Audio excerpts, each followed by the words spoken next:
Мәтта баян қылған xush xabar. Birinchi bob. Ayso Masihning nasab nomisi. Ayso Masihning ajdodlari.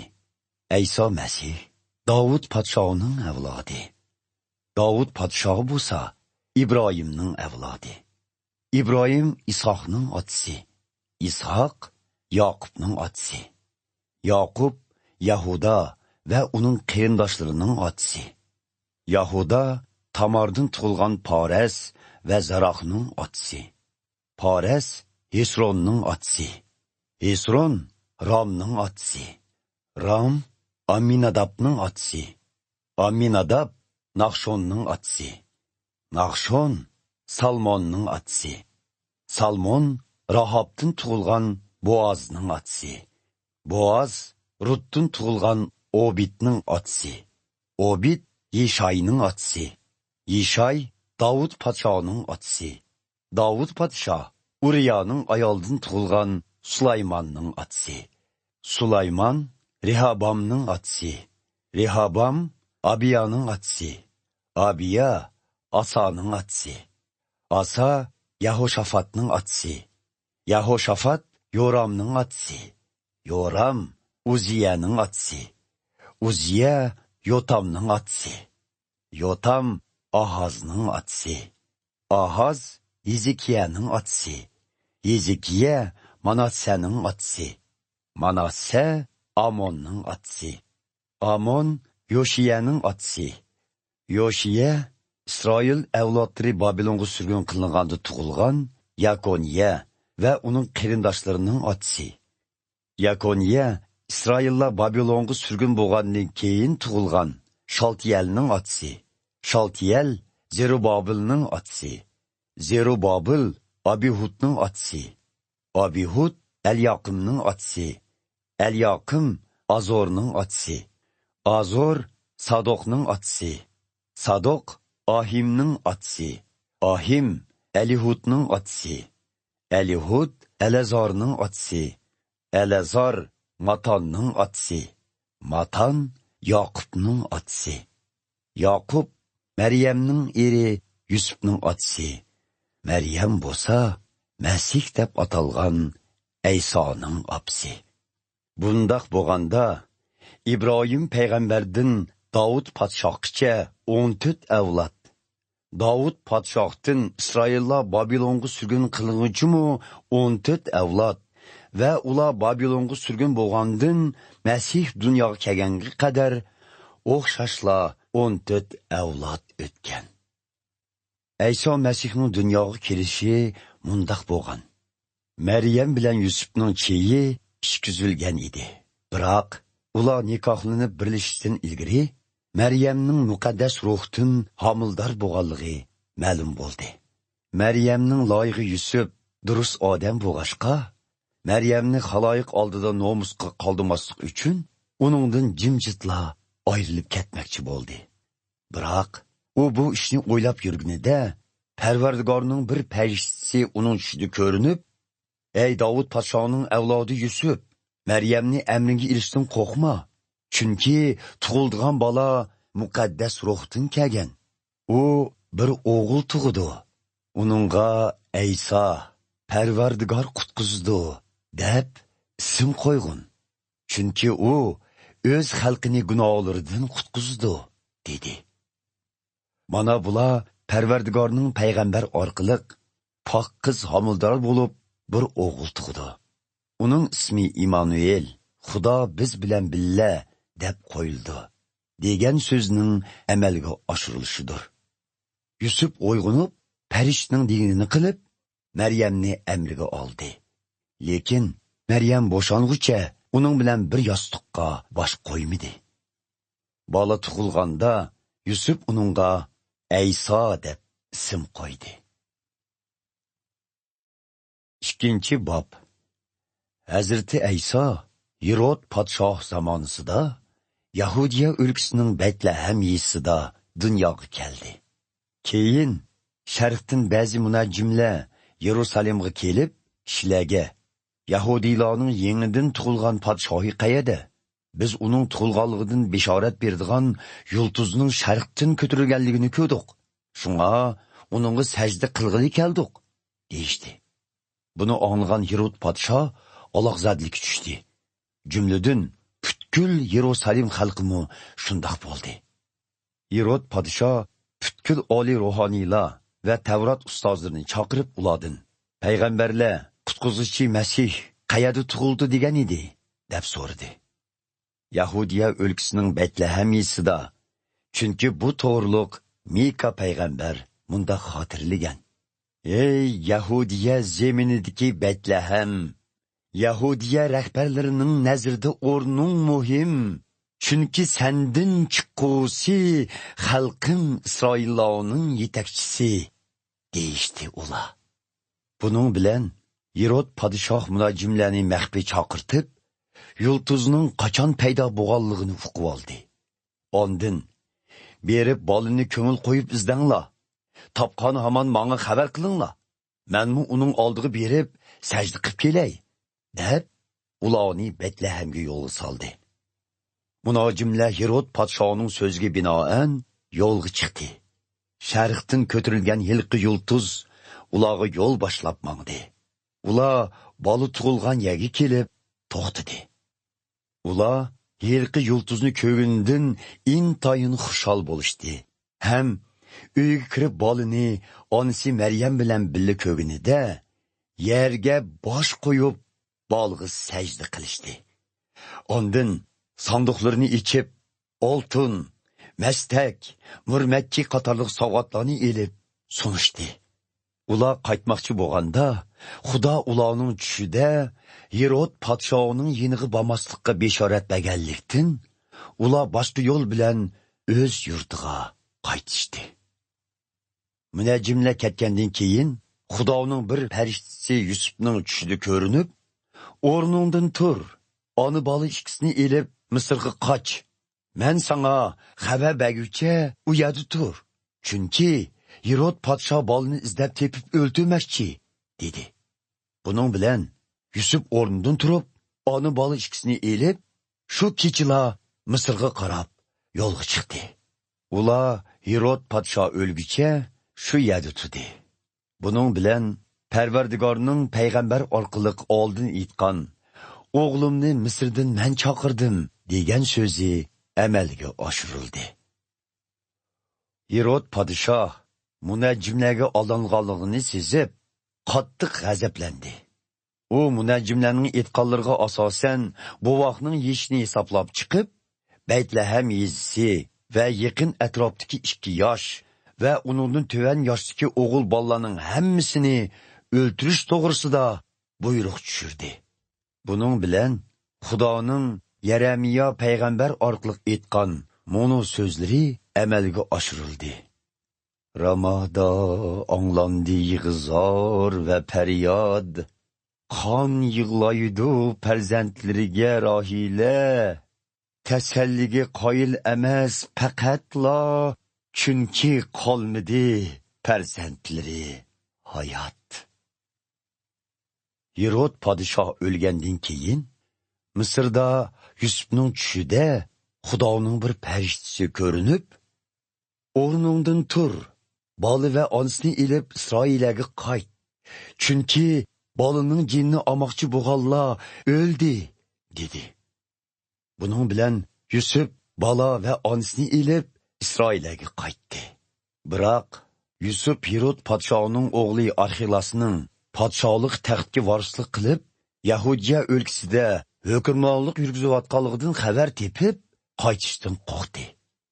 Keyin u Xudoning beshoratiga asosan Galiliya o'lkasiga berib, Nosira shahriga o'rinlashdi. Buning bilan payg'ambarlarning u Nosiralik deb nom oldi degini amalga oshirildi. 3-bob. Shu chog'larda cho'mildirguchi Yahyo Yahudiya o'lkasining cho'llik rayonlariga kelib, ta'lim berib, kishilarga yaman yo'llaringlardan yenib, tavba qilinglar. Chunki Erishning podshohligi namoyon bo'lish oldida turdi, dedi. Cho'mildirguchi Yahyo ilgari Yashaya payg'ambar tilga olgan kishi bo'lib, u mundaq degan. Bayavonda bir kishi Dilinglarni Rabbimizning kelishiga tayyor qilinglar. Uning yo'llarini tuz qilinglar, deb to'g'laydi. Yahyo payg'ambar to'gi yungidan kiyim kiygan, beliga ko'n tasma bog'ilgan edi. Yaydig'ini chekatga bilan yavo hara hasli edi. Yerusalim shahridan, jumladan butun Yahudiya o'lkasidan va Yordan daryo vodilaridan kishilar uning oldiga kelishib, gunohlarini iqror qilishdi va uning o'zini Yordan daryosida cho'mildirishini qabul qilishdi. Parisi va Saduqiy iqimliklardanmi ko'plagan kishilarning cho'mildirishni qabul qilg'ili kelganligini ko'rgan Yahyo payg'ambar ularga: "Ey soxtipaz yilonlar, tavba qilmay, Xudodan keldigan g'azabdan qechib qutulish uchun cho'mildirishni qabul qilayli deganinglar qandoq gap? Agar gunohlarimizga tavba qildik desanglar, uni harakatinglar bilan isbotlanglar. Uning ustiga o'zinglarcha biz Ibrohimning avlodi bo'lganligimiz uchun Xudo gunohlarimizni cho'qim kechirdi deb o'ylab yurmanglar. Chunki sizlarga aytib qo'yayki, Xudo bo'miz Ibrohimga mushu tashladimmi, farzandlarni yoritib beralaydi. Palta daraxtning yiltizga yaqinlashgandek, Xudoning g'azabi endi sizlarga yetib kelish oldida. Yaxshi meva bermaydigan daraxtlar kesilib, o'tqa tashlanadi. Men sizlarni qilgan tovanglar uchun sug'li cho'mildirman. Lekin mendan keyin texmu qudratlik biri keladi. Men hatto uning oyog'ini ko'tarishga loyiq emasman. U sizlarni muqaddas ruhga ham o'tqa cho'mildirdi.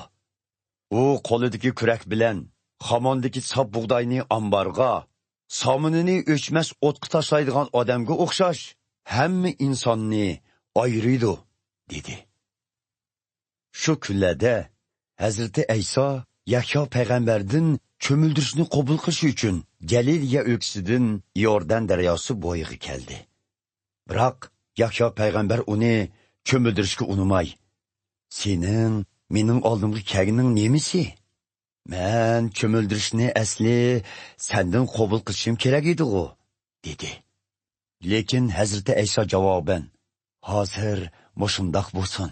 Chunki Xudoning irodasini amalga oshirish uchun shundoq qilishimiz to'g'ridir", dedi. Shuning bilan Yahyo payg'ambar uni cho'mildirishga qo'shildi.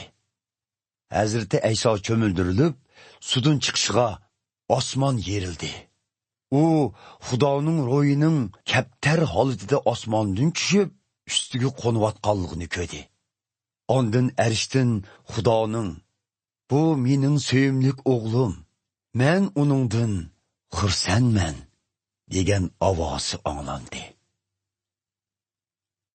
4-bob. Uningdan keyin muqaddas ruh Hazreti Aysoni shaytonning sinoqlaridan o'tkazish uchun cho'l bayovonga ilib bordi. Hazreti Ayso 40 kech kunduz tomoq yemay, ro'za tutib, qo'sig'i toza ochgan edi. Uni sinamoqchi bo'lgan shayton uning oldiga kelib: "Agar sen rostınla Xudoning o'g'li bo'lsang, mushu toshlarni nonga aylantirib ye", dedi. Hazreti Ayso uningga javoban: "Tavratda inson faqat non bilanla emas, balki Xudoning og'zidan chiqqan har bir so'z bilanmi yashaydi, deb yozilgan", dedi. Ondan shayton Hazreti Aysoni muqaddas shahar Yerusalimga elib bordi va uni markaziy ibodatxonaning eng egiz joyiga chiqarib: "Xudoning o'g'li bo'lsang, pastga sakrab boqqina. Chunki Zaburda Xudo farishtalariga sen to'g'riliq amr qilgan. Putingning toshlarga urilmasligi uchun ular seni qo'lida tutib oldi deb yozilgan emasmi?" dedi. Tavratda Rabbinglar Xudoni sinab beqishga bo'lmaydi debmi yozilgan, dedi Hazreti Ayso. Ondan shayton Hazreti Aysoni nihoyatda egiz bir toqqa chiqarib, uningga dunyodagi barliq davlatlarni ko'rkamligi bilan ko'rsatib, "Yerga bosh qo'yib menga sajda qilsang, ularning hammasini sana berib etaman", dedi. "Yo'qol shayton! Tavratda Rabbinglar bo'lgan Xudoga ibodat qilinglar, faqat uningga xizmat qilinglar deyilgan", dedi Hazreti Ayso javoban. Buning bilan shayton Hazreti Aysoni tashlab ketib qoldi. Farishtalar kelib, Hazreti Aysoning xizmatida bo'ldi. Hazreti Ayso Yahyoning tutqun qilinganligini anglab, Galiliya o'lkasiga qaytib keldi. U yurti Nosirada turmay, Zabulun va Naftali rayonidagi Galiliya ko'liga yaqin Kapernaum shahriga kelib o'rinlashdi. Buning bilan Yashaya payg'ambar orqali uqtirilgan tuvandagi so'zlar amalga oshirildi. Zabulun va Naftali zeminlari Yordan daryosining nerisida, dengiz tarafda, Yahudi emaslarning Galiliya zeminlarida qorong'ulikda yashiganlar parlaq bir nurni ko'makda. O'lim ko'langisida qolgan bu elga bir nur tushdi amdi. Shuningdan e'tiboran Hazreti Ayso gunohlaringlarga tavba qilinglar, chunki arshning podshohligi namoyon bo'lish oldida turdi, deb ta'lim berishga boshladi. Bir kuni Hazreti Ayso Galiliya ko'li bo'yida ketib etib, Petrus debmi atalgan Simon va uning inisi Andarni ko'rdi. Ular beliqchi bo'lib, ko'lga tor silyotdi. Hazreti Ayso ularga: "Menga agishinglar. Men sizlarni beliq tutishning o'rniga menga odam tutadigan qilaman", dedi. Ular shu on beliq torlarini tashlab Hazreti Ayso bilan mangdi. Ko'l bo'yida biroz mangandan keyin Hazreti Ayso Zabadiyning o'g'illari Yoqub va Yuhannani ko'rdi. Bu ikki qarindosh kemida otsi bilan torlarini o'ngshavatdi. Hazreti Ayso ularni shogirdlikka chaqirdi.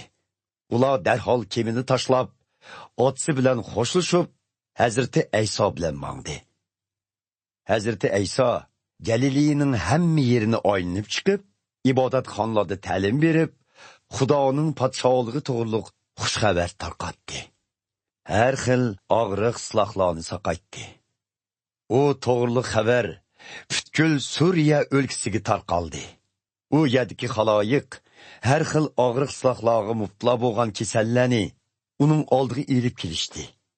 Ularning ba'zilariga jin chaplashgan, ba'zilarining tutqoqligi bor va yana ba'zilari polach kesligiga giribtor bo'lgan edi. Hazreti Ayso ularni saqaytdi. Galiliya, 10 shahar rayoni, Yerusalim, Yahudiya va Yordan daryosining u qetidan kelgan to'p odamlar uningga agishib mangdi. 5-bob. Hazreti Ayso ko'pchilikni ko'rib do'ngga chiqib, u yerda o'ltirdi. Shogirdlarimi uning yeniga keldi. Hazreti Ayso ularga ta'lim berishga boshladi. O'zining Xudoga bo'lgan muhtojligini to'nib yetganlar ne qadar baxtli. Chunki arshning podshohligi ularningdir. Qayg'urganlar ne qadar baxtli. Chunki Xudo ularga tasalli berdi. Muloyim bo'lganlar ne qadar baxtli. Chunki yer yuziga mirosxo'rdir ular. Haqqoniylikqa intildiganlar ne qadar baxtli. Chunki Xudo ularni to'liq qanoatlantirdi. Boshqalarga rahimdil bo'lganlar ne qadar baxtli. Chunki Xudo ularga rahimdildir. Qalbi pok bo'lganlar ne qadar baxtli. Chunki ular Xudoni ko'rdi. Tinchlik tarafdorlari ne qadar baxtli. Chunki Xudo ularni farzandim deydi. Xudoning amrini tutib ziyonkashlikka uchraganlar ne qadar baxtli. Chunki arshning podshohligi ularningdir. Men uchun boshqalarning haqorat, ziyonkashlik va tuhmatiga uchrasanglar, ne qadar baxtlisizlar. Shod-xuron bo'linglar. Chunki arshda sizlar uchun ko'p inom saqlanmoqda. Burunqi payg'ambarlarmu mushundaq ziyonkashliklarga uchragan. Sizlar yer yuzining tuzidirsizlar.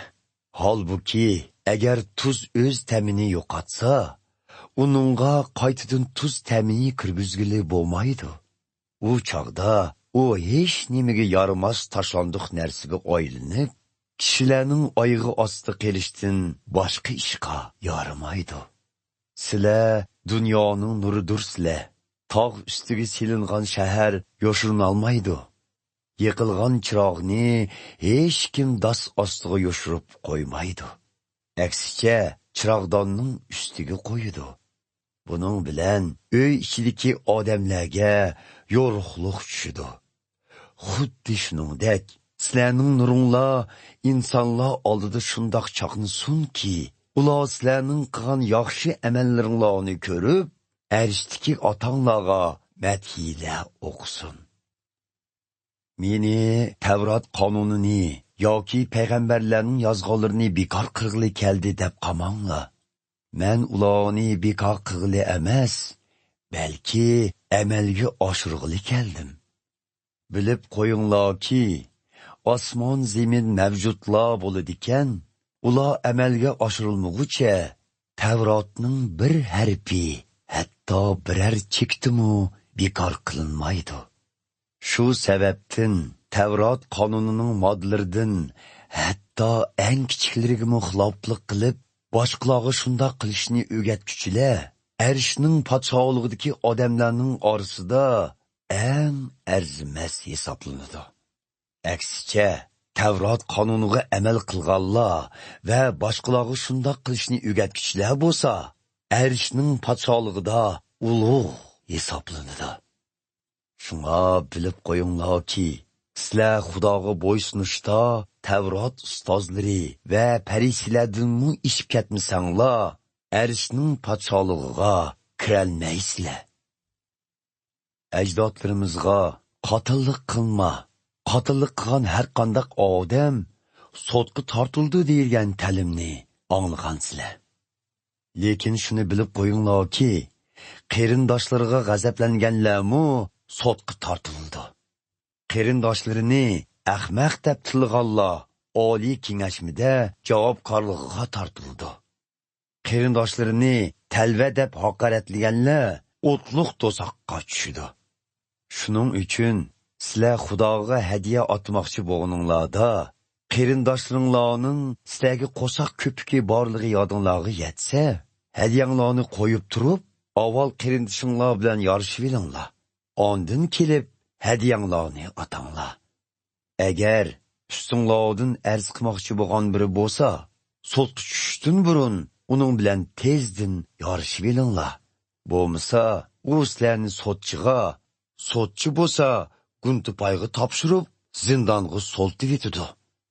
Bilib qo'yinglarki, qo'yilgan jarimonining bir tiyinini qo'ymay to'limiguncha zindondan chiqolmaysizlar. Sizlar zina qilmanglar degan ta'limni anglagan. Lekin shuni bilib qo'yinglarki, biror ayolga shahvoniy ko'z bilan qaragan kishi ko'ngilda u ayol bilan zina qilgan bo'ladi. Shunga, agar o'ng ko'zing seni gunohga ozdirsa, uni o'yib tashlavat. Chunki butun badaningning do'zaxga tashlanganidan badaningdagi bir a'zoning nobud bo'lgani ko'p afzal. Agar o'ng qo'ling seni gunohga ozdirsa, uni kesib tashlavat. Chunki butun badaningning do'zaxga kirganidan ko'ra, badaningdagi bir a'zodan voz kechganing ko'p afzal. Sizlar kimdi kim ayolini taloq qilsa, taloq xetini bersin degan ta'limni anglagan. Biroq shuni bilib qo'yinglarki, bir odam o'z ayolining jinsiy axloqsizlik qilishidan boshqa ishini sabab qilib, uni taloq qilsa, hamda taloq qilingan ayol yana bir erga tegsa, taloq qilgan odam o'z ayolini zinoga tutib bergan bo'ladi. Taloq qilingan ayolni amriga olgan kishimi zina qilgan bo'ladi. Sizlar ajdodlaringlarga qasamdan qaytma, Parvardigoringga qilgan qasmudi-tu deyilgan ta'limni anglagan. Lekin shuni bilib qo'yinglarki, qat'iy qasam qilmanglar. Osmonni tilga elib, qasam qilmanglar. Chunki arsh ulug' podshoh Xudoning taxtidir. Yoki yerni tilg'i ilib qasam qilmanglar. Chunki zemin Xudoning put qo'ydigan yeridir. Yerusalimni tilg'i ilibmi qasam qilmanglar. Chunki u yer ulug' Xudoning shahridir. Hatto o'z beshinglarni tilg'i ilibmi qasam qilmanglar. Chunki sizlarning chechinglarning bir telinimi oq yoki qora rangga o'zgartishga qurbonlar yetmaydi. Faqat ha deganinglar ha, yo'q deganinglar yo'q bo'lsin. Buningdan ziyodasi shaytondan keladi. Sizlar qonga qon, jonga jon degan ta'limni anglagan. Lekin shuni bilib qo'yinglarki, eski bilan teng bo'lmanglar. Birisi o'ng yuzinglarga ursa, so'l yuzinglarni tutib beringlar. Birisi ustinglardan da'vo qilib, ko'nikinglarni olmoqchi bo'lsa, chopininglarni silib beringlar. Muboda biri sizlarga yuk toqisini yuditib, bir chaqirim yo'l yurishga zo'rlasa, yana bir chaqirim ortiq yo'l yurib beringlar.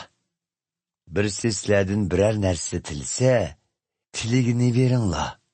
Birisi sizlardan biror narsa oriyat so'rsa, uni quruq qo'l qaytarmanglar. Sizlar qo'shningni so'y, dushmaningga nafratlan degan ta'limni anglagan. Lekin shuni bilib qo'yinglarki, sizlarga dushmanlik qilganlarga mehr muhabbat ko'rsatinglar. Ziyonkashlik qilganlarga duo qilinglar. Shunda qilganda arishdiki otanglar Xudoning haqiqiy farzandlaridan bo'lalaysizlar. Chunki Xudo quyosh nurini yaxshilarga yomonlarga tushirdi. Yomg'irni adolatliklarga adolatsizlarga yog'dirdi. Agar sizlar o'zinglarni yaxshi ko'rganlarga mehr muhabbat ko'rsatsanglar, buning qandoqmi inomga erishuvchiligi bo'lsin? Hatto insofsiz bojgirlarmi shunda qilyotmamdi? Agar sizlar do'stinglar bilanla salom saat qilsanglar, buning boshqalardan nima farqi? Hatto butparastlarmi shunda qildi-ku. Shunga arishdiki otanglar mukammal bo'lganidek, sizlarmi shundoq bo'linglar. 6. bob. Diqqat qilinglarki, boshqalarga ko'z-ko'z qilish uchun yaxshi ish qilmanglar. Bunda qilsanglar, arishdiki otanglarning inomiga erisholmaysizlar. Xayr saxovat qilganinglarda davron samanglar. Soxtipazlarlar boshqalarning maqtishiga erishish uchun ibodatxona va ko'chalarda shundoq qiladi. Bilib qo'yinglarki, ular shundoq qilib boshqalarning hurmatidan boshqa hech qanday inomga erisholmaydi. Shuning uchun sadiqa berganinglarda o'ng qo'linglarning qilayotganini so'l qo'linglar bilmasin. Sadiqanglarni yoshirin beringlar. Shundoq bo'lganda yoshirin qilingan ishlarni bilib turg'uvchi arishdiki otanglar sizlarga inom beradi. Duo qilgan vaqtinglarda boshqalarga ko'z-ko'z qilish uchun ibodatxona yoki to'rt ko'cha og'zida turib elib, duo qiladigan soxtibazlardek duo qilmanglar. Bilib qo'yinglarki, ular shundoq qilib, boshqalarning hurmatidan boshqa hech qanday inomga erisholmaydi. Duo qilgan vaqtinglarda uyga kirib, ishni yepib, arishdiki ko'rinmas otanglarga duo qilinglar. Sajdumasdan qilingan barliq ishlarni bilib turg'uvchi arishdiki otanglar jazman sizlarga inom beradi. Duo tilovat qilganda butparastlardek quruq gaplarni takrorlamanglar. Ular gapni takrorlaversak, Xudo talabimizni ijobat qiladi deb o'ylasa kerak. Sizlar ularni do'rimanglar. Chunki arishdiki otanglar sizlarning ehtiyojinglarni sizlar talab qilishdan avvalla biladi. Shuning uchun mundaq duo qilinglar. Ey arishdiki otimiz, sening noming ulug'lang'ay.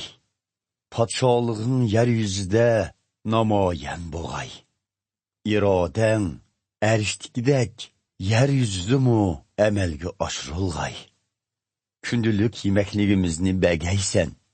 Bizga gunoh qilganlarni kechirgunimizdek, senmi gunohlarimizni kechirgaysan. Bizni ozdirishlardan saqlab qolg'aysan. Bizni yomonlikdan yiroq qilg'aysan. Sizlar boshqalarning savanliklarini kechirsanglar, arishdagi otanglarmi sizlarni kechirdi. Biroq sizlar boshqalarning savanliklarini kechirmasanglar, arishdagi otanglarmi sizlarni kechirmaydi. Ro'za tutgan vaqtinglarda soxtipazlarda qiyofatga kirib olmanglar. Ular ro'za tutqunni ko'z-ko'z qilish uchun o'zlarini parishon qiyofatda ko'rsatdi. Shuni bilib qo'yinglarki, ular shundoq qilib, boshqalarning hurmatidan boshqa hech qanday inomga erisholmaydi. Sizlar ro'za tutganda chechinglarni maylab, o'zinglarni tuzashtirib yuringlar. Shu chog'da faqat arishdagi ko'rinmas otanglardan boshqa hech kim ro'za tutganliginglarni sezolmaydi. Buning bilan sizlarning yoshirin qilayotgan ishinglarni bilib turadigan arishdagi otanglar jazman sizlarga inom beradi. Yer yuzida o'zinglarga boylik to'plamanglar. Chunki bu yerda yo kuyi yeb tugitidi, yo dotlashib tugaydi, yoki o'g'ri o'g'irlab ketadi. Aksicha, arshda o'zinglarga boylik to'planglar. U yerda kuyi yemaydi, dotlashmaydi, o'g'rimi olmaydi. Boylig'inglar qayerda bo'lsa, qalbinglarmi shu yerda bo'ladi. Ko'z tanning chirg'idir. Agar ko'zinglar yaxshi bo'lsa, ya'ni ko'zinglar Xudoda bo'lsa, butun vujudinglar yorug'lik bilan to'ladi. Agar ko'zinglar yomon bo'lsa, butun vujudinglarni qorong'ulik bosadi. Agar hayotinglardagi yorug'lik amaliyotda qorong'ulik bo'lsa, u qorong'ulik nima degan qo'rqinchli ha? Ikki xo'jayinga tang xizmat qila oladigan hech qanday kishi yo'q. U yoki buni yomon ko'rib, uni yaxshi ko'radi, yoki buningga e'tibor berib, uniga sal qaraydi. Shuningga o'xshash, sening birli vaqtda ham Xudoning, ham mol dunyoning quli bo'lishinglar mumkin emas. Shunga bilib qo'yinglarki, turmushinglarga keraklik yemak, ichmak yoki uchanglarga kiydigan kiyim-kechakdan g'am qilmanglar. Hayotlik yemakdan, tan kiyim-kechakdan ko'p aziz emasmi? Ko'kdagi uchar qanotlarga qaranglar. Ular terimaydi, yig'maydi, ombarda oziqmi saqlamaydi. Arishdagi otanglar ularni osh qo'ymagan yerda sizlarning rizqinglarni cho'qim beradi. Chunki sizlar oshu qushlardan ko'p aziz emasmi? Oranglarda qaysinglar g'am qayg'u bilan umringlarni kichikkina uzatolaysizlar. Kiyim-kechak uchun g'am qilishning nima hojati? Dalodagi yavo gullarning qandoq o'sidiganligiga qarab beqinglar. Ular ishmi qilmaydi, kiyimmi tikmaydi. Lekin sizlarga shuni aytayki, hatto ulug' podsho Sulaymonning hashamatli tonlarimi bu yavo gullarning go'zalligiga teng kelamaydi. Ey ishonchi ojizlar, Xudodan nimishqa gumonlanyapsizlar? Dalodagi buguni ichilsa, atsi qurib, o'choqqa qolingan ashu gul giyolarni ashuncha bezgan Xudo sizlarni texmo kishindimasmi? Shundoq ekan, nemi yeymiz, nemi ichimiz, nemi kiyimiz deb g'am qilmanglar. Yahudi emaslar mana shu narsalar uchun izlanadi. Biroq arishdagi otanglar sizlarning bu narsalarga muhtojliginglarni biladi. Shundoq ekan, hammadan muhimi Xudoning podshohligi va haqqoniyligi haqida izlaninglar. U chaqda Xudo sizlarga mana bularning hammasini qo'shib taqdim qiladi. Şunun için ətidin g'am qilmanglar. Ətinin g'emi ətigi qolsin. Her kunning derdi şu kunga yetidi. 7. bob. Boshqalarning ustidan hukm qilib yurmanglar. Bo'lmasa, sizlarmi Xudoning hukmiga uchraysizlar. Chunki sizlar boshqalar ustidan qandoq o'lcham bilan hukm qilsanglar, Xudomu sizlarning ustinglardan shundoq o'lcham bilan hukm chiqirdi. Sizlar boshqalarga qandoq o'lcham bilan o'lchab bersanglar, Xudomu sizlarga shundoq o'lcham bilan o'lchab beradi. Nemi uchun birodaringning harakatligida kichik savalligini ko'rib, o'zingdagi limdak cho'ng gunohni ko'maysan. O'zingda shuncha cho'ng gunoh turuqliq birodaringga ko'zingdagi harakatligini elivitay deganing qandoq gap? Ey soxtipaz, avval o'zingning ko'zidagi limni elivat. Buning bilan aniq ko'rib, birodaringning ko'zidagi harakatligini elivitalaysan. İştqa muqaddas narsini bermanglar. Yoki to'ng'izning oldiga uncha marvoyatlarni tashlab qo'ymanglar. Chunki ish kayniga burilib, sizlarni talaydi. To'ng'iz uncha marvoyatlarni oyoq ostida dasab, yonchiydi. Tilaganlar erishidi. Duo qilib tilanglar. Xudo tilaginglarni berdi. Izdanglar, topsizlar. İşini qeqinglar, echilidi. Chunki tilaganlar erishidi. İzdiganlar topidi. İshni qaqqanlarga ishik echilidi. Agar o'g'linglar non talab qilsa, sizlar uningga tosh beratdinglarmi? Beliq talab qilsa, yilon beratdinglarmi? Gunohkor bo'lgan sizlar farzandlaringlarga yaxshi narsani berishni bilgan yerda, arishdiki otanglar tilaganlarga yaxshi narsalarni texmo iltifot qilmasmi? Boshqalarning o'zinglarga qandoq muomala qilishni kutsanglar, sizlarmi ularga shundoq muomala qilinglar. Tavrot qonuni va payg'ambarlarning ta'limotlari mana shu. Tor darvozadan kiringlar.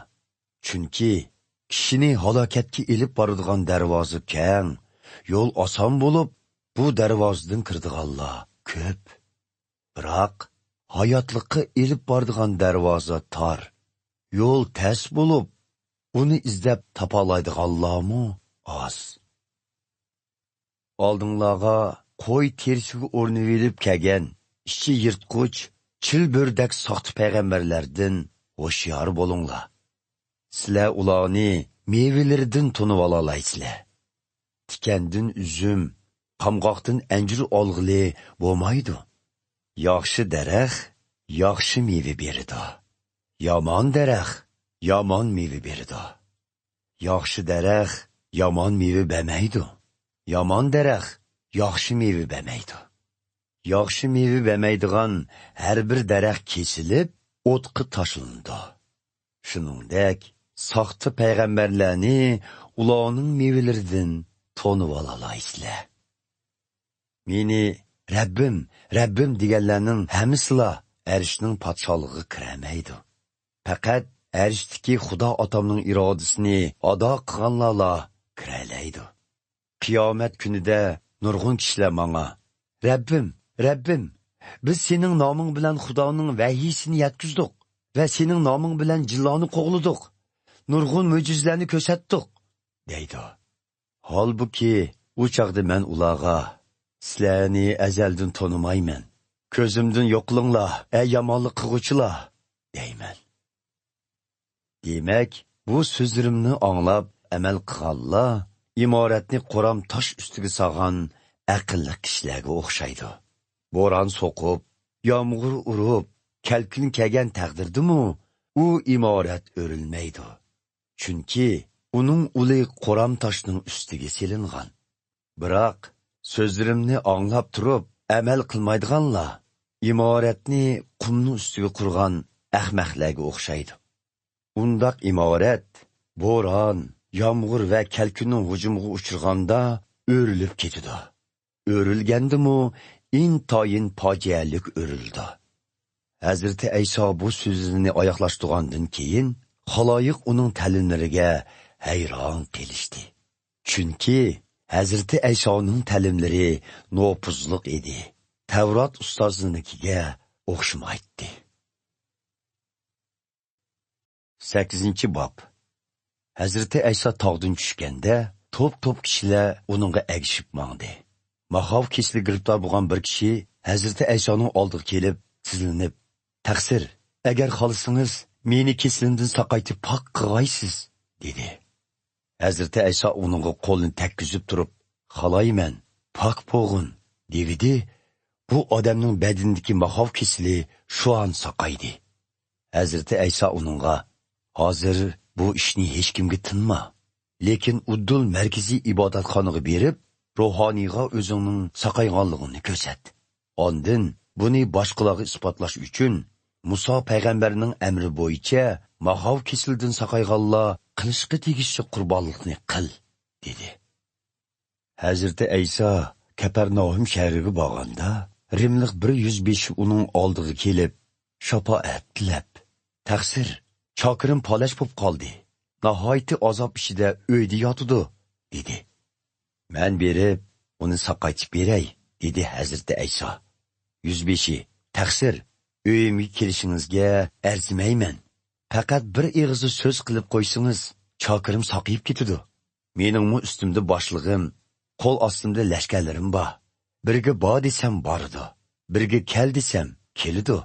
Chokirimga bu ishni qil desam, u shu ishni qiladi", dedi. Bu gaplarni anglab, hayron bo'lgan Hazreti Ayso billi kelganlarga, "Bilib qo'yinglarki, bundaq ishonchni Isroillar ichida uchratmagan edim. Sizlarga shuni aytayki, Mashriq va Mag'ribdan nurg'un Yahudi emaslar kelib, Arishning podshohligida ajdodlarimiz Ibrohim, Ishoq va Yaqublar bilan bir dasturxonda o'tirdi. Lekin Arishning podshohligining mirosxo'rlari bo'lgan nurg'un Yahudiylar tashqirga, qorong'ulikqa haydilib, u yerda hasratda yig'lab, tishlarini g'uchurlatdi", dedi. Ondan 105ga, "Uyingga qayt, ishonginingdek bo'ladi", dedi. Yilqi chakorning kesili shu an sallamaza saqiyib ketdi. Hazreti Ayso Petrusning uyiga borganda, Petrusning qiynonisining qizitmasi o'rlab, o'rin tutib yetib qolgan edi. Hazreti Ayso uning qo'lini tutishi bilanla qizitmasi yenib ketdi. U ayol darhol o'rnidan turib, Hazreti Aysoni kutishga boshladi. Qorong'i tushganda, kishilar jin chaplashgan nurg'un odamlarni Hazreti Aysoning oldiga elib kelishdi. Hazreti Ayso bir og'iz so'z bilanla ulardagi jinlarni qo'g'lab etdi va kasallarning hammasini saqaytdi. Buning bilan Yashaya payg'ambar orqali uqtirilgan og'riq islohlarimizni u ko'tirdi, kasallarimizni ustiga oldi degan so'z amalga oshirildi. Hazreti Ayso atrofiga olishib olgan kishilarni ko'rib, shogirdlarga ko'lning u qetiga o'tib ketishni buyurdi. Shu chog'da Tavrat ustozlaridan biri kelib uningga, "Ustozim, siz qayerga bormang, men sizga agishib boraman", dedi. Biroq Hazreti Ayso uningga, "Tulkining o'nkiri, qushning uvisi bor, biroq inson o'g'lining beshini qo'yg'idek yerimi yo'q", dedi. Yana bir shogirdi Hazreti Aysoga, "Ustoz, otam o'lib, uni yerlik qo'yg'ich kutib, ondan sizga agishaychu", dedi. Hazreti Ayso uningga, "Menga agashgin, o'lganlarni ruhiy o'liklar o'zlari yerlik qo'ysin", dedi. Hazreti Ayso kemiga tushdi. Shogirdlarimi tushib, bilimangdi. Ko'l ustida ushtum-tut qattiq bo'ron chiqib ketgachga, to'lqinlar kemidan halqib ketdi. Bu chog'da Hazreti Ayso uxlayotdi. Shogirdlar uni uyg'otib, "Ustoz, g'arq bo'lish oldida turimiz. Bizni qutuldiraysiz", dedi. "Nemanchi qo'qsizlar? Ishonchinglar nemi degan ojiz", dedi Hazreti Ayso va o'rnidan turib, bo'ron chopqin va to'lqinlarga buyruq qildi. Shuning bilan bo'ron va to'lqinlar butunlay tinchidi. Shogirdlar intayin hayron bo'lib, bir-biriga, bu zodi qandoq odamdu? Hatto bo'ron va to'lqinlarmi uning gapini anglaydigan ha? deb ketishdi. Hazreti Ayso ko'lning u qetidagi Gadara degan joyga borganida uningga jin chaplashgan ikki kishi yo'liqdi.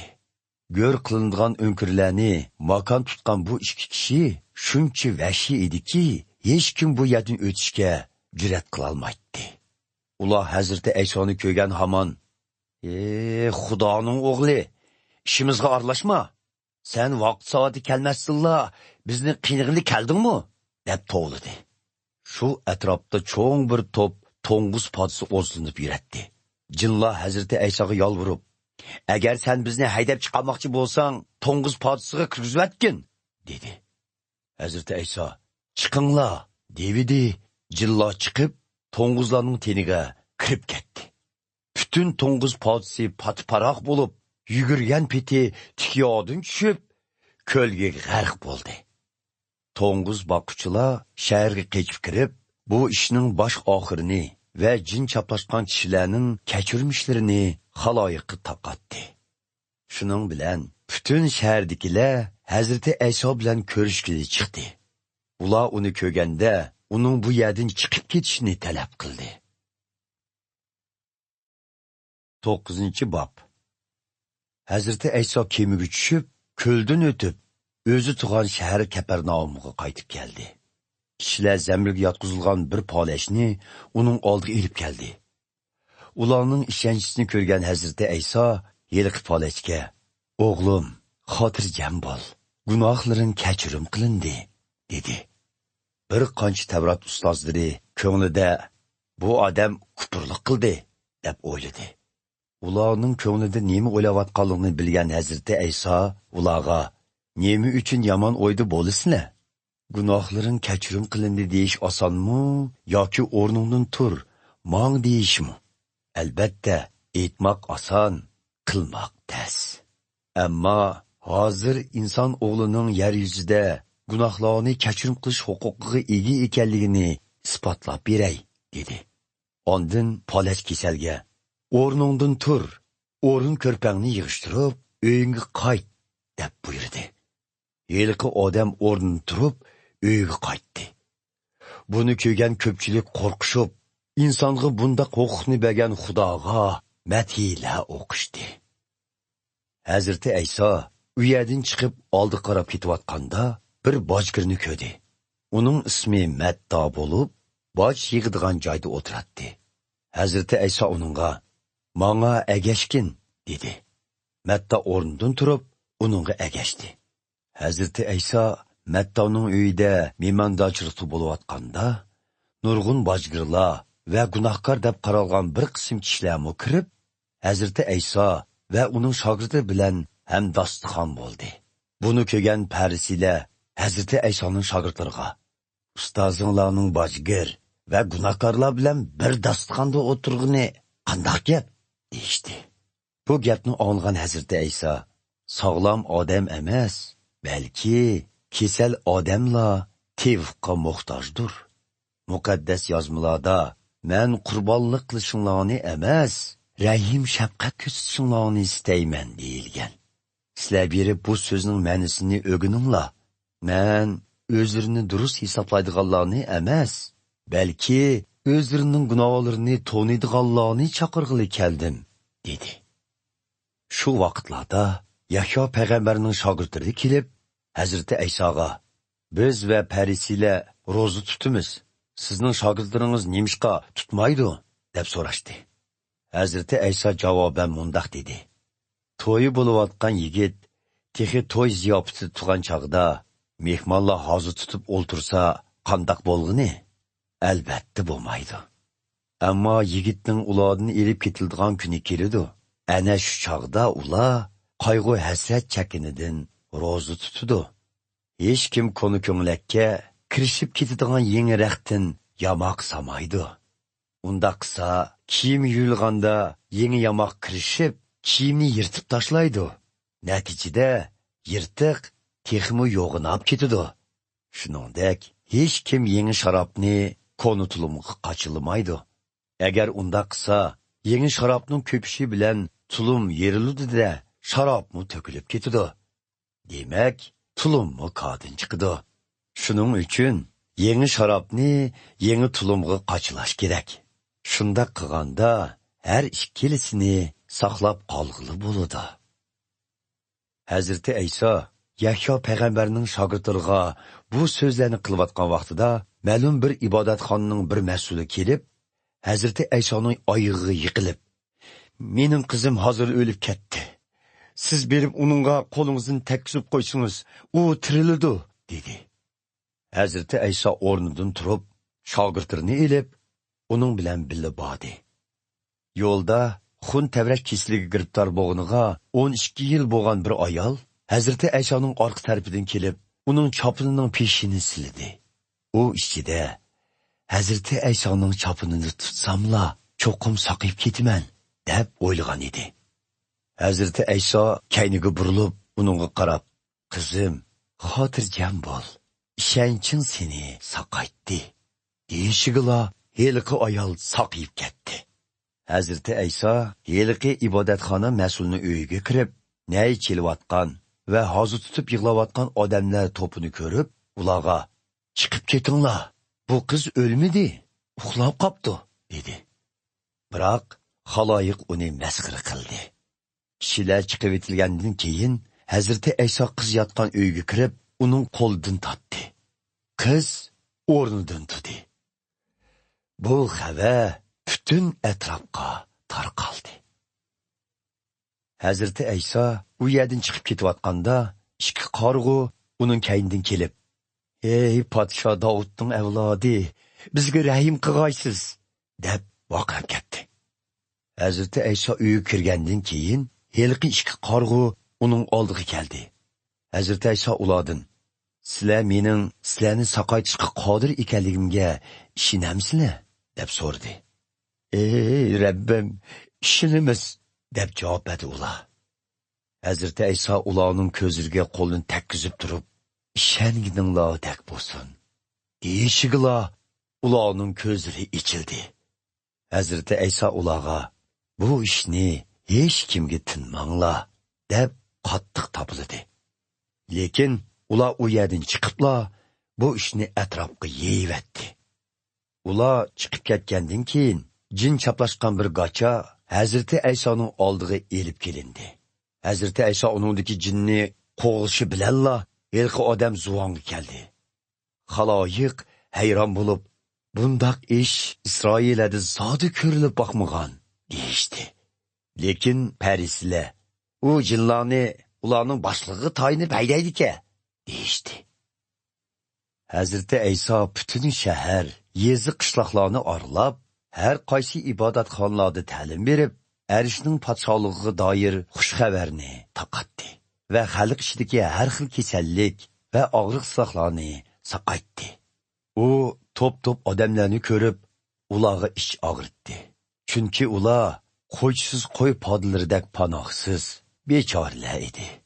Shuning bilan u shogirdlarga qutqizilishga intildiganlar mo'l hosuldek ko'p, biroq hosulni erish uchun ishlaydiganlar oz ekan. Hosulning egisi bo'lgan Xudodan ko'proq ishchi avatib, hosulni yig'ib olishni tilanglar, dedi. 10-bob. Hazreti İsa 12 shogirdini yeniga chaqirib, ularga jinlarni haydash va har xil og'riq-saqlarni saqayish huquqini berdi. Bu 12 shogirdining ismlari mundaq: Petrus debmi atalgan Simon ve onun inisi Ender, Zebedi'nin oğlu Yakup ve onun qerindişi Yuhanna, Filip ve Bartolomay, Thomas ve Bajgir Metta, Halpay'nın oğlu Yakup ve Taday, vatanperver deb atalgan Simon ve Hazreti İsa'ga satqulluq qilgan Yahuda Ishqariyot. Hazreti İsa bu 12 shogirdini xalqning orasiga avatishdan avval ularga mundaq topildi: Yahudi emaslarning zeminlariga bormanglar, Samariyaliklarning shaharlariga bormanglar. Uningdan ko'ra Xudoning yo'qolgan qo'y podilari, ya'ni Isroillar orasiga beringlar. Bağan yeringlarda erishning podshohligi namoyon bo'lish oldida turdi deb jakarlanglar. Kesallarni saqaytinglar, o'liklarni tirildiringlar. Mahav kesallarini saqaytinglar, jillarni haydivetinglar. Bu imtiyozlarni haqsiz olgan ekansizlar, haqsiz ishlatinglar. Hem yaninglarda oltin, kumush va mis pullarni elib yurmanglar. Safarga chiqqanda ne xurjun, ne birer ortiq ko'ngilak, ne oyoq, ne hasa ilvamanglar. Chunki xizmatkor kimga xizmat qilsa, shuningdan ish haqqi ilishqa haqliq. Birer shahar yoki yezg'i bo'lgan vaqtinglarda oldi bilan u yerda seni qabul qilishni xohlaydigan kishini izlab tepib, u yerdan ketguncha shu kishining uyida turinglar. Birer uyga kirganinglarda ularga omonlik tilanglar. Agar u oildikilar seni qabul qilsa, ularga tilagan omonliginglar ijobat bo'ladi. Agar seni qabul qilmasa, tilagan omonliginglar o'zinglarga yonadi. Sizlarni qabul qilmagan, so'zinglarni anglamagan kishining uyidan yoki shu shahardan aylig'ininglarda ularni ogohlantirish uchun oyig'inglardagi to'pini qeqib etinglar. Bilib qo'yinglarki, u shahardagilarning qiyomat kuni tortadigan jazosi Sodom va Gomorra shahridagi razil kishilarning tortadigan jazosidanmi eg'ir bo'ladi. Mana men sizlarni qo'ylarni bo'rilarning orasiga evatgandek evatiman. Shunga yilondek sezgur, kaptardek sodda bo'linglar. Kishilardan paxas bo'linglar. Ular sizlarni tutqun qilib, sotqa topshirib beradi. Ibodatxonalarda qamchilaydi. Sizlar menga ishonganinglar uchun vali va podsholar oldiga elib berilib, so'roqqa tortilasizlar. Buning bilan ularning va Yahudi emaslarning oldida mening guvochilarim bo'lasizlar. So'roq qilingan vaqtinglarda qanday javob berish yoki nima deyishdan andish qilmanglar. Chunki u chaqda qildigan so'zlaringlar sizlarga nesib qilindi. Sizlar o'zinglar so'zilmaysizlar, balki arishdiki otanglarning ro'yi sizlar orqali so'zlaydi. Qarindosh qarindishiga, ota bolasiga xoinlik qilib, ularni o'limga tutib berdi. Bolalarmu ota-onasi bilan qarshilashib, ularni o'limga ittirdi. Menga ishonganinglar uchun hamma odam sizlarga o'chmanlik qiladi. Lekin oxirgacha bardoshlik berganlar jazman qutqizildi. Ular sizlarga bir shaharda ziyonkashlik qilsa, yana bir shaharga qochib beringlar. Bilib qo'yinglarki, sizlar Isroilning butun shaharlarini orlab bo'lguncha inson o'g'li qaytib keladi. Shogird ustozidan, qul xo'jayindan ustun turmaydi.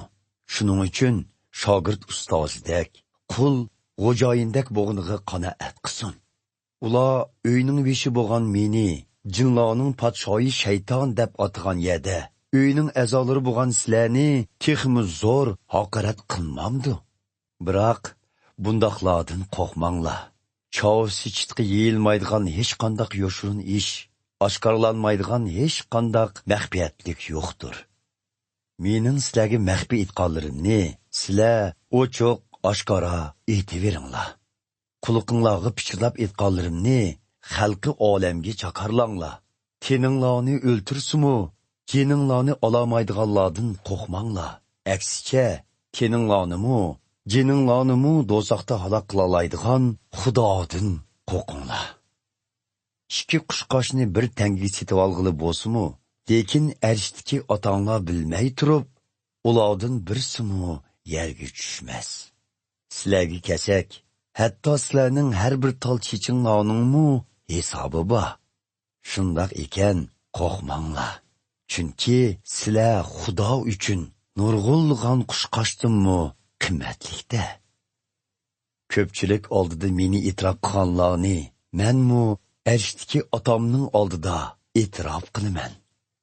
Biroq ko'pchilik oldida meni rad qilganlarni menmu arishdiki otam oldida rad qilaman.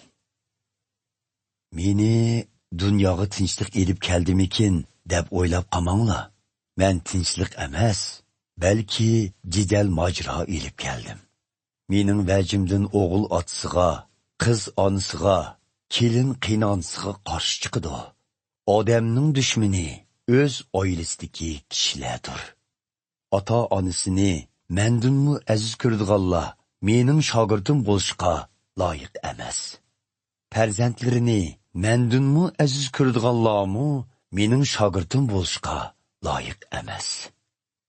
O'zining krestini ko'tarib, menga agashmaganlarmi shogirdim bo'lishga loyiq emas. O'z hayotini oyaydiganlar aksicha uningdan mahrum bo'ladi. Men uchun o'z hayotini oyamaydiganlar uningga erishidi. Sizlarni qabul qilganlar meni qabul qilgan bo'ladi. Meni qabul qilganlar bo'lsa, meni avatguchi Xudoni qabul qilgan bo'ladi. Bir payg'ambarni Xudoning so'zini yetkazganligi sababidan qabul qilganlar payg'ambar bilan o'xshash inomga erishidi. Durust odamni uning durust bo'lganligi sababidan qabul qilganlarmi shu odam bilan o'xshash inomga erishidi. Bilib qo'yinglarki, Hazreti Aysoning shogirdi deb, shogirdlarim ichidagi eng arzimas biriga hatto biror ichini sovuq suv bergan kishimu jazman mening inomimdan mahrum qolmaydi.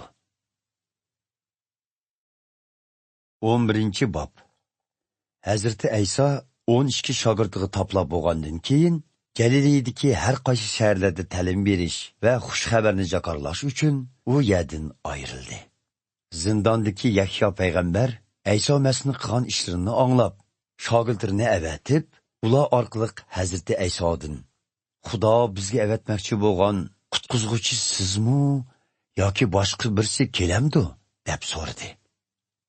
Hazreti Ayso ularga mundoq dedi: Sizlar qaytib berib, yaratgan mo'jizalarimni va aytgan ta'limlarimni Yahyoga yetkazib, ko'rlarning ko'zi ochildi, to'kurlar mang'alaydigan bo'ldi, mahav kisli bo'g'allar saqaydi, goslar anglayoladigan bo'ldi, hatto o'lganlarmu tirildi va kambag'allarga xush xabar yetkazildi deb aytinglar. Yahyoga yana: Mendan gumonlanmay, menga tavranmay ishonganlar nemi degan baxtlik deb qo'yinglar dedi. Yahyo payg'ambarning shogirdlari ketgandan keyin Hazreti Ayso ko'pchilikka Yahyo to'g'riliq mundoq dedi: Sizlar burun Yahyoni izlab cho'lga borganinglarda zodi qandoq bir odamni ko'makchidinglar? Maydonni shamolda yalpinib turgan, qo'mushdak tavrinib turadigan bir yaxshi chaqnimi? Yoki chiroyli kiyingan bir esil zodinimi? Hargiz undoq emas. Bundoq kiyimlarni kiydiganlar cho'ldan emas, xon ordusidan tepildi. Amaliyotda sizlar bir payg'ambarni ko'rgili chiqdinglar. Endi bilib qo'yinglarki, Yahyo payg'ambardanmi ustundir. Chunki muqaddas yozmalarda mana oldingda elchimni avatiman, u sening yo'lingni oldin ola tayyorlaydi deb yozilgan va bu yerdagi elchim dal Yahyo payg'ambarni ko'rsatdi. Bilib qo'yinglarki, insonlar orasida cho'mildirguchi Yahyodanmi ulug' kishi o'ttirg'i chiqqani yo'q.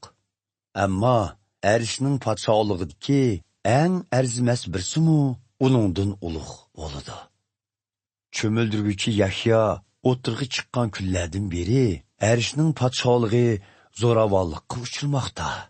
Zo'ravonlar uningga hujum qilmoqda.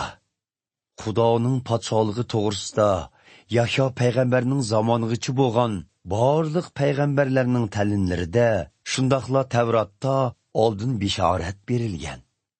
Agar qabul qila olsanglar, mening qaytib kelishi muqarrar bo'lgan İlyas payg'ambar dal Yahyo payg'ambarning o'zidir degan so'zimga ishoninglar.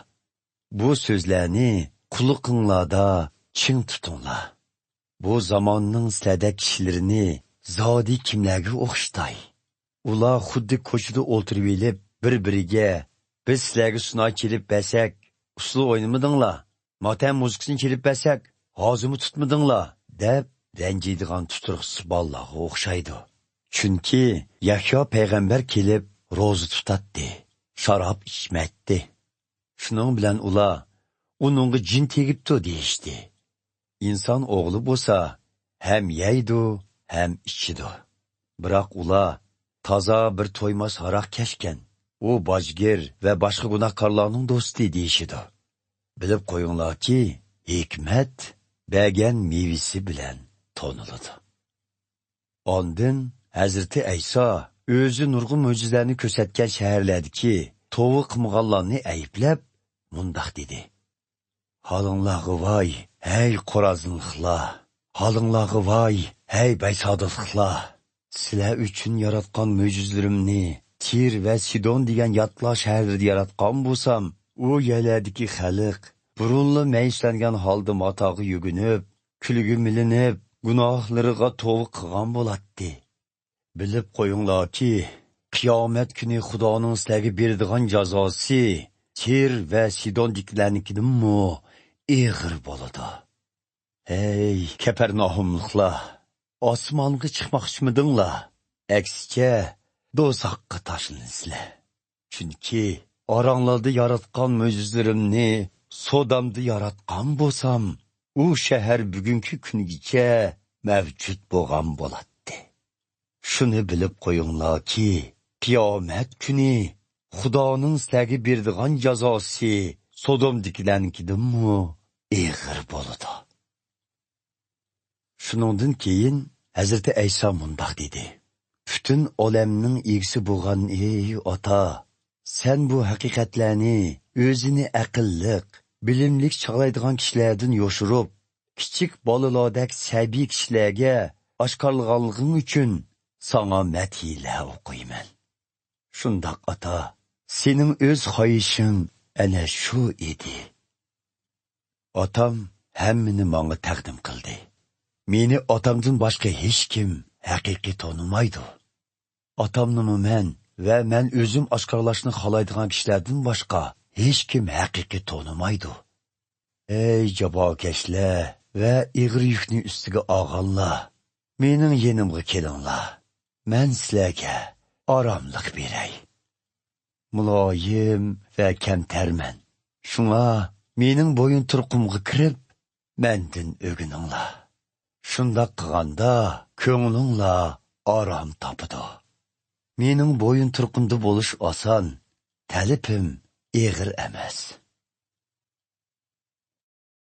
12-bob. Shu kunlardagi bir dam olish kuni Hazreti Ayso bug'doylikdan o'tib ketyotdi. Qo'sg'i ichib ketgan shogirdlari boshaqlarni uzib elib, yeyishga boshladi. Buni ko'rgan farisilar Hazreti Aysoga: "Qarang, shogirdlaringiz dam olish kuni cheklangan ishni qilyotdi" deyishdi. Hazreti Ayso ularga: Podsho Davud va uning hamrohlarining och qolganda qanday qilganligini muqaddas yozmalardan o'qimaganmi? U ibodatxonadagi muqaddas joyga kirib, Xudoga atalgan nonlarni ruhoniydan so'rab, hamrohlari bilan birga yegan. Holbuki bu nonlarni ruhoniylardan boshqa har qanday kishining yeyishi Tavrat qonuniga xilof edi. Shuningga o'xshash ibodatxonada ishlaydigan ruhoniylar dam olish kunlari ishlamaslik amrini buzsa-mu, Tavratda ular gunohkor deb yozilmagan. Sizlar buni o'qib boqmaganmi? Bilib qo'yinglarki, bu yerda ibodatxonadanmi ulug'i bor. Agar sizlar Xudoning men qurbonlik qilishinglarni emas, rahim shafqat ko'rsatishinglarni istayman degan so'zining ma'nosini bilsanglar edi. Begunoh kishilarni gunohkor deb qaramaydinglar. Men inson o'g'li, dam olish kunining egisidirman.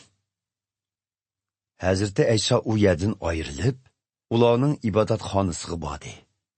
Ibodatxonada bir qo'li qurib ketgan bir odam bor edi. Ba'zi farisilar Hazreti Aysoning ustidan arz qilishga bahona tepish maqsadida uningdan: "Dam olish kuni kesal saqaytish Tavrat qonuniga uyg'unmi?" deb so'radi.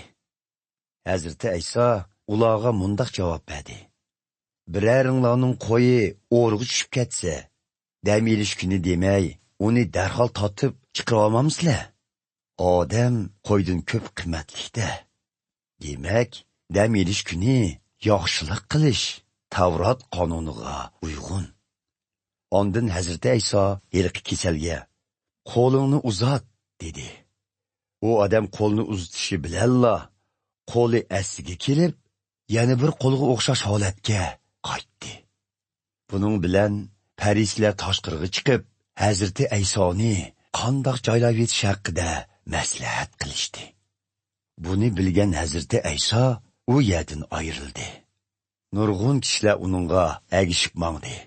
Hazreti Ayso ularning orasidagi bemorlarning hammasini saqaytdi va ularga o'zining kim ekanligini boshqalarga oshkorlamaslikni topildi. Buning bilan Yashaya payg'ambar orqali uqtirilgan mo'ni so'zlar amalga oshirildi. Mana mening tanlagan xizmatkorim, dilim suygan yiqinim, uningdan xursandman. Ruhimni ato qilaman uningga. U adolatni jakarlaydi butkul xalqlarga. U talash tortish qilmas, chuqqanmu ko'tarmas. Ko'chalardimi hech kim uning ovozini anglamas. Ezilgan qo'mushni sundurmas. O'chay deb qolgan chiroqnimi o'chirmas. Toki adolat zafar qushqicha butkul xalqlar uning nomiga umid bog'lar. Shu chog'da Hazreti Aysoning oldiga jin chapshivagan ko'r va g'achabri elib kelindi. Hazreti Ayso uni saqaytib, so'zlalaydigan va ko'ralaydigan qildi. Xaloyiq hayron bo'lishib, "Ajaba bu podsho Davudning avlodimidu?" deyishdi. Bu so'zni olgan Farisiylar, "O jinlarni ularning boshlig'i bo'lgan shaytonga tayinib haydaydi ekan" deyishdi. Ularning nima o'ylayotganligini bilgan Hazreti Ayso ularga mundoq dedi: "Agar bir davlatdagilar ikki guruhga bo'linib so'qishsa, u davlat zavollikqa yuz tutadi. Har qanday shahar yoki oiladagilar o'zaro jidal mojaro qilishsa, ularmu vayron bo'lishdan saqlana olmaydi. Agar shayton o'z boshqurishda bo'lgan jinlarni haydasa, o'ziga qarshi chiqqan bo'ladi. Undaqda uning podshohligi qandoqmi putirab turolsin?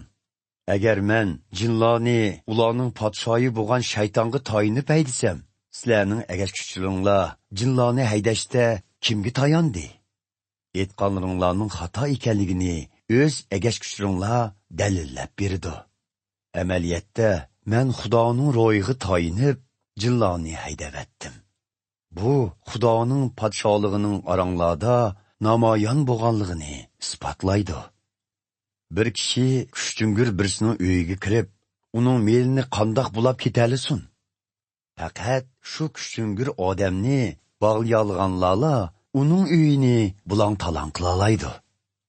Men bilan bir yo'lda mang'anlar menga qarshi turg'uchilardir. Menga yig'ib olishga yordam bermaganlar to'zitvatgichlardir. Shuning uchun bilib qo'yinglarki, insonlarning o'tkazgan gunohlari va qilgan kufrliklarining hammasini kechirishga bo'ladi. Lekin muqaddas ruhga qilingan kufrlik kechirilmaydi. Inson o'g'liga qarshi so'z qilganlar kechirimga erishalaydi. Lekin muqaddas ruhga qarshi gap qilganlar bu dunyodami, u dunyodami kechirimga erishalmaydi. Sizlar daraxtni mevasidan farq etishinglar kerak. Meva daragi yaxshi bo'lsa, beradigan mevasimi yaxshi bo'ladi. Meva daragi yomon bo'lsa, beradigan mevasimi yomon bo'ladi.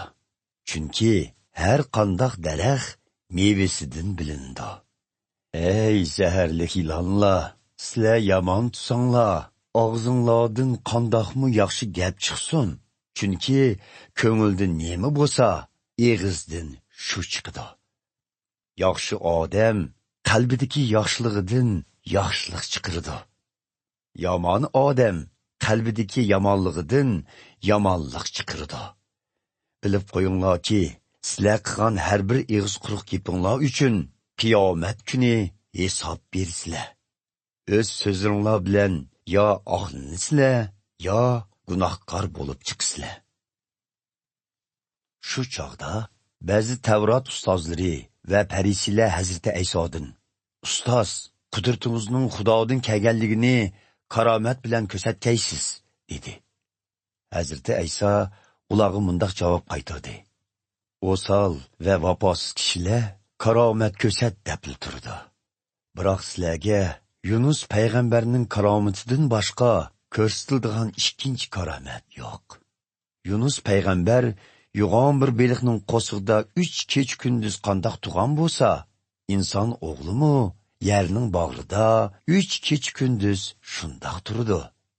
Qiyomat kuni Ninavi shahridagi xalqmi qo'pib, sizlarning ustinglardan shikoyat qiladi. Chunki ular Yunus payg'ambarning ta'limini anglab, yomon yo'ldan qaytgan. Biroq bu yerda Yunus payg'ambardanmi ulug' birisi sizlarni yomon yo'ldan qaytishga chaqirsa, quloq solmadinglar.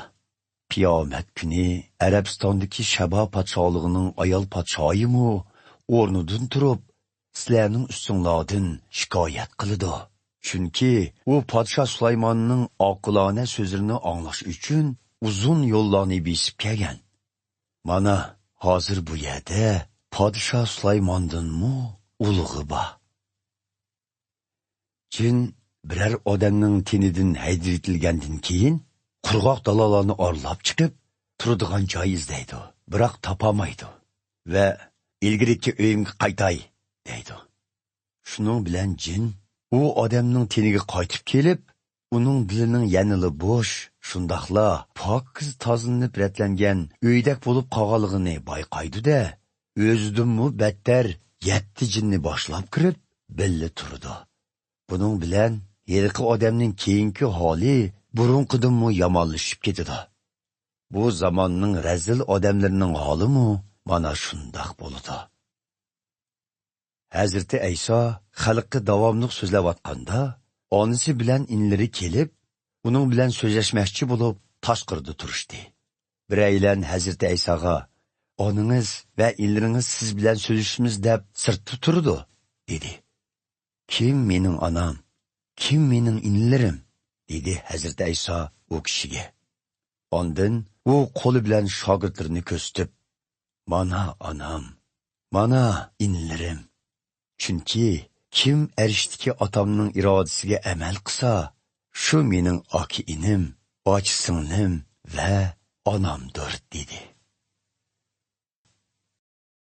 13-bob. Shu kuni Hazrati Ayso uydan chiqib, ko'l bo'yida o'tiradi. Atrofiga nurg'un odam yig'ilg'ashqa, u bir kemaga chiqib o'ltirdi. Xaloyiq bo'lsa, ko'l bo'yida turishadi. Hazrati Ayso ularga tamsil bilan nurg'un hikmatlarni aytib berdi. U mundaq dedi: "Bir dehqon urug' chashqiri etizig'i chiqibdi. Chashqon urug'larining ba'zilari chig'ir yo'l ustiga tushibdi. Qushlar kelib, ularni yeb ketibdi. Ba'zilari tuprog'i kam, toshliq yerlarga tushibdi. To'pisi nebis bo'lganlikdan tezla unib chiqibdi. Lekin cho'nqur yildiz tatmag'ashqa, kun chiqish bilanla so'lishib qurib ketibdi. Ba'zilari tikanlarning orsiga tushibdi. Tikanlar o'sib, mayslarni besibapti. Ba'zilari bo'lsa, munbat tuproqqa tushibdi. Ularning ba'zilari 100 hassa, ba'zilari 60 hassa, yana ba'zilari 30 hassa hosil beribdi. Bu so'zlarni qulog'inglarda ching tutinglar." Shogirdlari kelib, Hazrati Aysodan: "Siz nima uchun ko'pchilikka ta'lim berganda tamsil keltirsiz?" deb so'radi. Hazrati Ayso mundaq javob berdi: "Arishning podshohligining sirlari ularga emas, sizlarning bilishinglarga berildi. Chunki kimda aql farosat bo'lsa, uningga texmi ko'p berildi. Uningdagi aql farosat eshib toshquchi bo'ladi. Lekin kimda aql farosat bo'lmasa, uningda bo'g'nimi elib ketildi."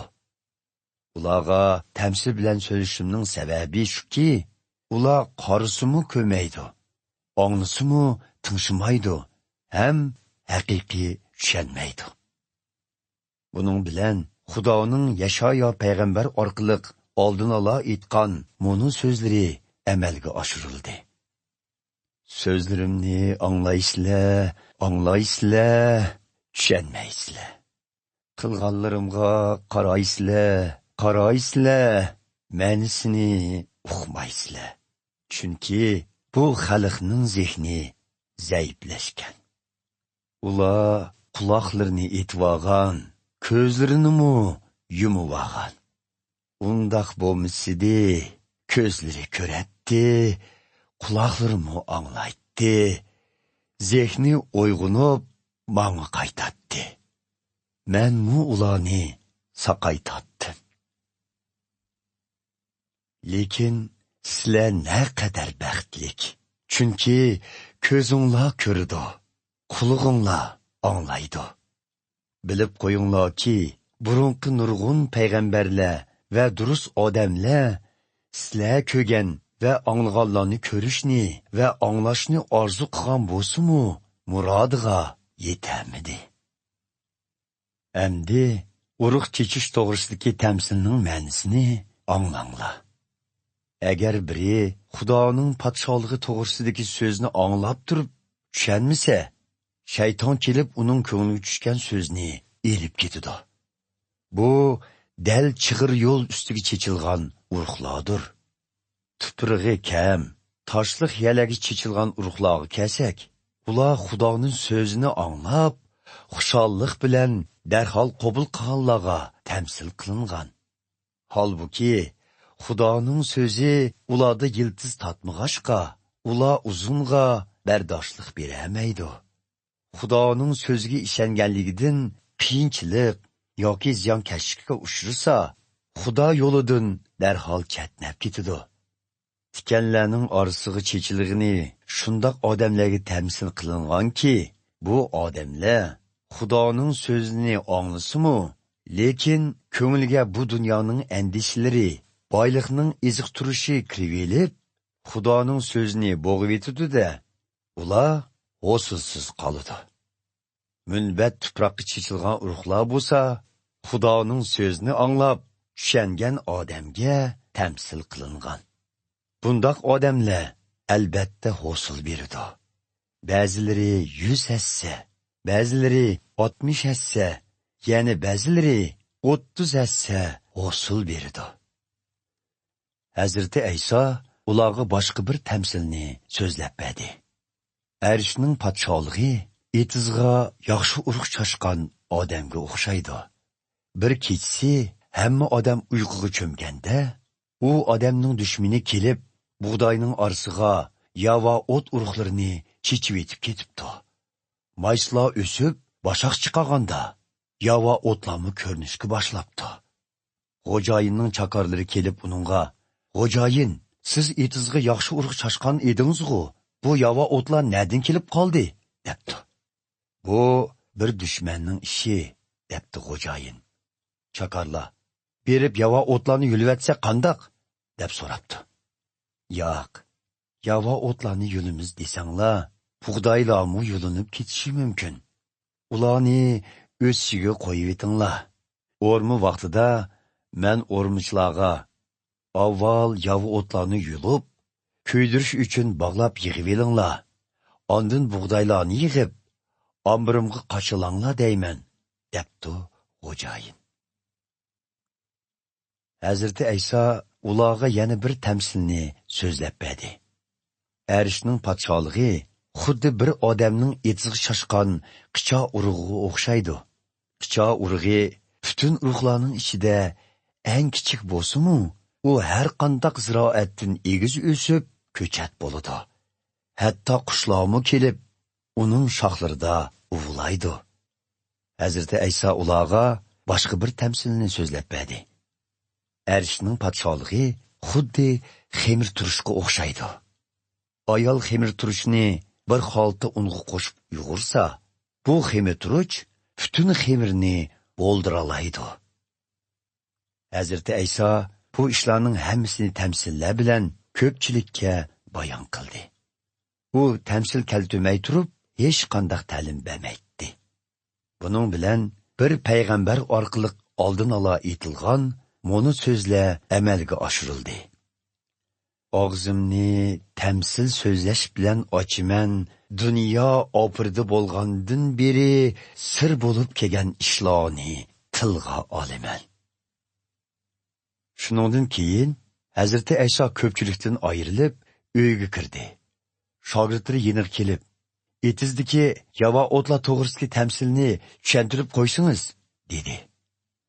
Hazreti Ayso mundaq dedi: Yaxshi urug'larni chashqan inson o'g'lidir.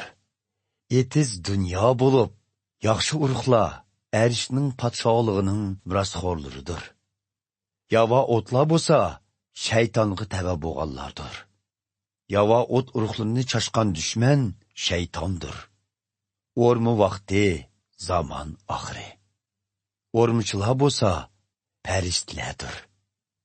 Yava o'tlar qandoq yulinib o'tga tashlangan bo'lsa, zaman oxiridimi shundoq bo'ladi. İnson o'g'li farishtalarni avatib, insonlarni gunohga ozdirgan va yomonlik qilganlarning hammasini o'z podshohligidan shallab, ularni lovuldab turgan o'tga tashlaydi. Ular u yerda hasratni yig'lab, tishlarini g'uchurlatadi. Haqqoniy odamlar u chaqda otsi Xudoning podshohligida quyoshdak chaqnaydi. Bu so'zlarni qulug'inglarda ching tutinglar. Arishning podshohligi xuddi itizda yoshirilgan bir g'aziniga o'xshaydi. Uni tipib olg'uchi hayajon ichida g'azinini qaytadan yoshirib, shu itizni setverish uchun bor yo'qini setvetidi. Arishning podshohligi yana qimmat baholiq unchi marvoyitlarni izlagan savdogarga o'xshaydi. Savdogar nihoyat qimmat baholiq bir marvoyitni topgan ekan, qaytib berib bor yo'qini setib, u marvoyitni setib oladi. Arishning podshohligi yana dengizga tashlanib, har xil beliqlarni tutadigan to'rga o'xshaydi. To'r to'shqanda beliqchilar uni qirg'oqqa tortib chiqaradi. Ondan o'tirib, yaxshi beliqlarni ilg'ib elib, sevatlarga qochilab, nacharlarini tashlab etadi. Qiyomat kunimi shundoq bo'ladi. Farishtalar kelib, yomon kishilarni haqqoniy kishilardan ayiradi va ularni lovullab turgan o'tqa tashlaydi. Ular u yerda hasadda yig'lab, tishlarini g'uchurlatadi. Hazreti Ayso ulardan: "Bu so'zlarni tushundinglarmi?" deb so'radi. "Tushundik" deb javob berdi ular. Hazreti Ayso mundaq dedi: Arishning podshohligi to'g'riliq ta'lim olgan Tavrat ustozi xuddi g'azinisidan konunla emas, balki yangi narsalarni ilib chiqqan xo'jayinga o'xshaydi. Hazreti Ayso bu tamsillarni so'zlab bo'lgandan keyin u yerdan ayrilib, o'z yurtiga ketdi va o'z yurtidagi ibodatxonada xalqqa ta'lim berishga boshladi. Uning ta'limini anglagan xalq hayron bo'lib, bu odamning bunchavala aql farosati va mo'jiza yaratish qudrati nerdan kelgandi? U faqat oddiy bir yog'ochchining o'g'li. Uning onasining ismi Maryam, Yaqub, Yusuf, Simon va Yahudalar uning qarindoshlari emasmi? Singillarining hammasi o'z ichimizda. Shundoq turuqliq, uningdagi bu qobiliyatlar zodi nerdan kelgandi? deyishatdi. Shuning bilan ular uni rad qildi. Hazreti Ayso ularga mundaq dedi: Payg'ambar o'z yurti va o'z uyida hurmatga sazovor bo'lmaydi. Ularning itqotsizligi tufaylidan Hazreti Ayso u yerda ko'p mo'jiza ko'rsatmadi.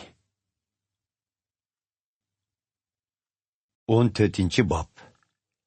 U kunlarda Hazreti Ayso to'g'risidagi xabarni anglagan Hirotxon qo'l ostidagilarga: "Bu odam cho'mildirguchi Yahyo bo'lsa kerak.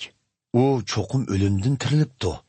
Uning favqulodda qudratlarga ega bo'lganligining sababi ana shu", dedi. Hirotning bundoq deyishining sababi, u o'gay oksi Filipning ayoli Herodiyani tortib olganda, u ayolning talifi bilan Yahyoni tutqun qilib, zindonga tashlagan edi. Chunki Yahyo Hirotga: "Akangning ayolini tortib olishing Tavrat qonuniga xilofdir" deb kelgan edi. Herod shu sababdan Yahyoni o'ldirmoqchi bo'lgan bo'lsa-mu, biroq xalqdan qo'rqqan edi. Chunki xalq Yahyoni payg'ambar deb qaraydi. Herodning tug'ilgan kuni ayoli Herodiyaning burunqi erdan bo'lgan qizi o'ttirg'i chiqib, usul o'ynab berdi. Bu Herodga shundoq yoqdiki, qizga nima tilasa, shuni berishga qasam qildi. Qiz onasining kushkurtishi bilan darhol cho'mildirgichi Yahyoning kolsini elib, bir taxsiga qo'yib akining, dedi. Herodxon buningga o'ng'aysizlangan bo'lsa-mu, mehmonlarning oldida qilgan qasimi tufaylidan bu talabni o'rindashni buyurdi. Odam avatib, zindonda Yahyo payg'ambarning kolsini oldi. Bir taxsiga qo'yilgan kolla qizning oldiga elib kelindi. Qiz buni onasining oldiga apadi. Yahyoning shogirdlari berib, jasadni dafn qildi. Ondan Hazreti Aysoga ahvolni xabar qildi. Hazreti Ayso bu xabarni anglab, xilvat bir joyga o'zi yolg'iz ketish uchun kemaga o'tirib, u yerdan ayrildi. Buningdan xabar topgan xalq atrofdagi yezlardan kelishib, uning kaynidan piyoda mangdi. Hazreti Ayso kemadan tushganida nurg'un odamlarni ko'rdi va ularga ichi og'ritib, ularning kasallarini saqaytdi. Kashqurun shogirdlari Hazreti Aysoning yeniga kelib, bu xilvat bir joy ekan, vaqtmi bir yerga berib qoldi. Xaloyiqni taqtivatgan bo'lsangiz, ular kentlarga berib, o'zlariga tamoq setib olsin, dedi. Ularning taqab ketishning hojati yo'q. Ularga o'zinglar tamoq beringlar, dedi Hazreti Ayso. Shogirdlar, bizda 5 non bilan 2 dona beldan boshqa hech narsa yo'q, deyishdi. Ularni menga elib kelinglar, dedi Hazreti Ayso. U xaloyiqni chimliqning ustida o'ltirishga buyurgandan keyin 5 non bilan 2 belni qo'liga elib, osmonga qarab, Xudoga shukr etdi. Ondan nonlarni o'shtib, shogirdlarga berdi. Ular ko'pchilikka taqatdi. Hammaylan yeb, to'ydi. Shogirdlar eshib qolgan pochlarni liq 12 sevatga yig'ib oldi. Tamoq yeganlarning soni ayollar va bolalarni hisobga olmaganda 5000 kishi edi. Bunun kaynidilla Hazreti Ayso shogirdlarining kemiga o'tirib, ko'lning qarshi qirg'iga o'zidan avval o'tishni buyurdi. Bu orada o'zi xaloyiqni taqtitdi. Ularni taqtitgandan keyin Hazreti Ayso duo tilovat qilish uchun o'zi tanho toqqa chiqdi. Kashtim u yerda yolg'iz qoldi. Bu chog'da kemi qirg'oqdan xeli uzoqda, to'lqinlar ichida choy qilib, tasta irgilayotdi. Chunki qarshi tarafdan shamol chiqyotdi. Tong etishga oz qolganda, Hazreti Ayso ko'lning ustida mengib, shogirdlari tarafga keldi. Shogirdlar uning ko'lning ustida mengib kelayotganini ko'rib, vahimaga tushdi. U bir alvasti, deyishib, qo'rqib, chiqon selishib ketdi. Lekin Hazreti Ayso darhol ularga, "Xotirjam bo'linglar, bu men, qo'rqmanglar", dedi. Petrus buningga javoban, "Ey Rabbim, agar bu siz bo'lsangiz, suv ustida mengib, yeningizga berishimga amr qiling", dedi. "Kel", dedi Hazreti Ayso. Petrus kemadan tushib, suv ustida Hazreti Ayso qarab mangdi. Lekin qattiq chiqayotgan bo'ronni ko'rib qo'rqdi va suvga cho'kishga boshlaganda, "Rabbim, meni qutqizib olg'aysiz", deb vaqirdi. Hazreti Ayso darhol qo'lni uzatib, uni tutib oldi va uningga, "Ey ishonchi ojiz, nemishqa gumon qilding?" dedi. Ular kemaga chiqqanda shamol to'xtadi. Shogirdlari Hazreti Aysoga sajda qilib, "Siz haqiqatan Xudoning o'g'li ekansiz", deyishdi. Ular ko'lning qarshi tarafiga o'tib, Ginasar degan yerda quruqliqqa chiqdi. U yerning xalqi Hazreti Aysoni tonib, atrofdagi joylarga xabar avatdi. Kishilar bemorlarning hammasini uning oldiga elib kelib, Hazreti Aysodan bemorlarning hech bo'lmaganda uning tonining peshiga bo'lsa-mu qo'lini tekzib ilishiga ruxsat qilishini so'rab, yalvuratdi. Uningga qo'lini tekzganlarning hammasi saqaydi. 15-bob. Bu chaqda poytaxt Yerusalimdan ba'zi farisilar va Tavrat ustozlari Hazreti Aysoni oldiga kelib, "Shogirdlaring nemishqa ajdodlarimizning an'analariga xiloflik qiladi? Ular tamoqdan ilgari qo'llarini yumaydi ekan-ku", dedi. Hazreti Ayso ularga mundaq javob berdi: "Sizlar-chu, sizlar nemishqa an'anamizga rioya qilamiz deb Xudoning amrlariga xiloflik qilasizlar? Xudo ota-onangni hurmat qil va otasi yoki onasini haqoratlaganlarga o'lim jazosi berilsin deb amr qilgan. Lekin sizlar ota-onasiga mendan oladigan butun moddiy yordamlarni Xudoga otib degan kishining ota-onasiga vafodorlik qilish majburiyati qolmaydi deysizlar. Buning bilan an'ananglarni deb Xudoning amrini yo'qqa chiqarsizlar. Ey soxtipazlar! Xudo Yashoyo payg'ambar orqali oldin aytgan mo'ni so'zlar sizlarga nima degan mos keladi? Bu xalq meni og'zida hurmatlaydi, lekin qalbi mendan yiroq. Menga qilgan ibodati behudadir. Chunki o'rgatganlari Xudoning amrlari emas, balki o'zlari chiqarib olgan fatvolardir. Hazreti Ayso xaloyiqni yeniga chaqirib, ularga quloq selinglar, ham shuni tushuninglarki, insonni napoq qildig'ini og'izdan kirdig'ini emas, balki og'izdan chiqadig'inidir, dedi. Keyin shogirdlari uning oldiga kelib, "Sizning so'zlaringiz farisiylarning tishiga tekkanligini bildingizmi?" dedi. Hazreti Ayso mundaq javob qaytardi: "Arishdiki otam tikmagan har qanday o'simlik yiltizidan qo'mirib tashlandi. Ularga pisand qilmanglar. Ular qarg'ularga yo'l boshlaydigan qarg'ulardir. Agar qarg'uni yetaklasa, har ikkisi o'rg'i tushib ketadi." Petrus, boyi aytgan napoqlik to'g'risidagi tamsilni tushuntirib bergaysiz, dedi. "Sizlarmi texcha tushunmayotamisizlar?" dedi Hazreti Ayso. "Eg'izga kirgan narsalarning oshqozon orqali tarat bo'lib chiqib ketadiganligini tushunmaymizlar. Lekin eg'izdan chiqadig'ini qalbdan chiqadi. Insonni napoq qiladiganimi shu. Chunki yomon niyat, qotillik, zinoxo'rlik, jinsiy axloqsizlik, o'g'rilik, yolg'on guvohlik va tuhmatxo'rlik qatorliq gunohlarning hammasi qalbdan chiqadi. Insonni mana shular napoq qiladi. Yuyulmagan qo'llar bilan taom yeyish bo'lsa, insonni napoq qilmaydi." Hazreti Ayso u yerdan ayrilib, Tir va Sidon shaharlarining atrofidagi rayonlarga bordi.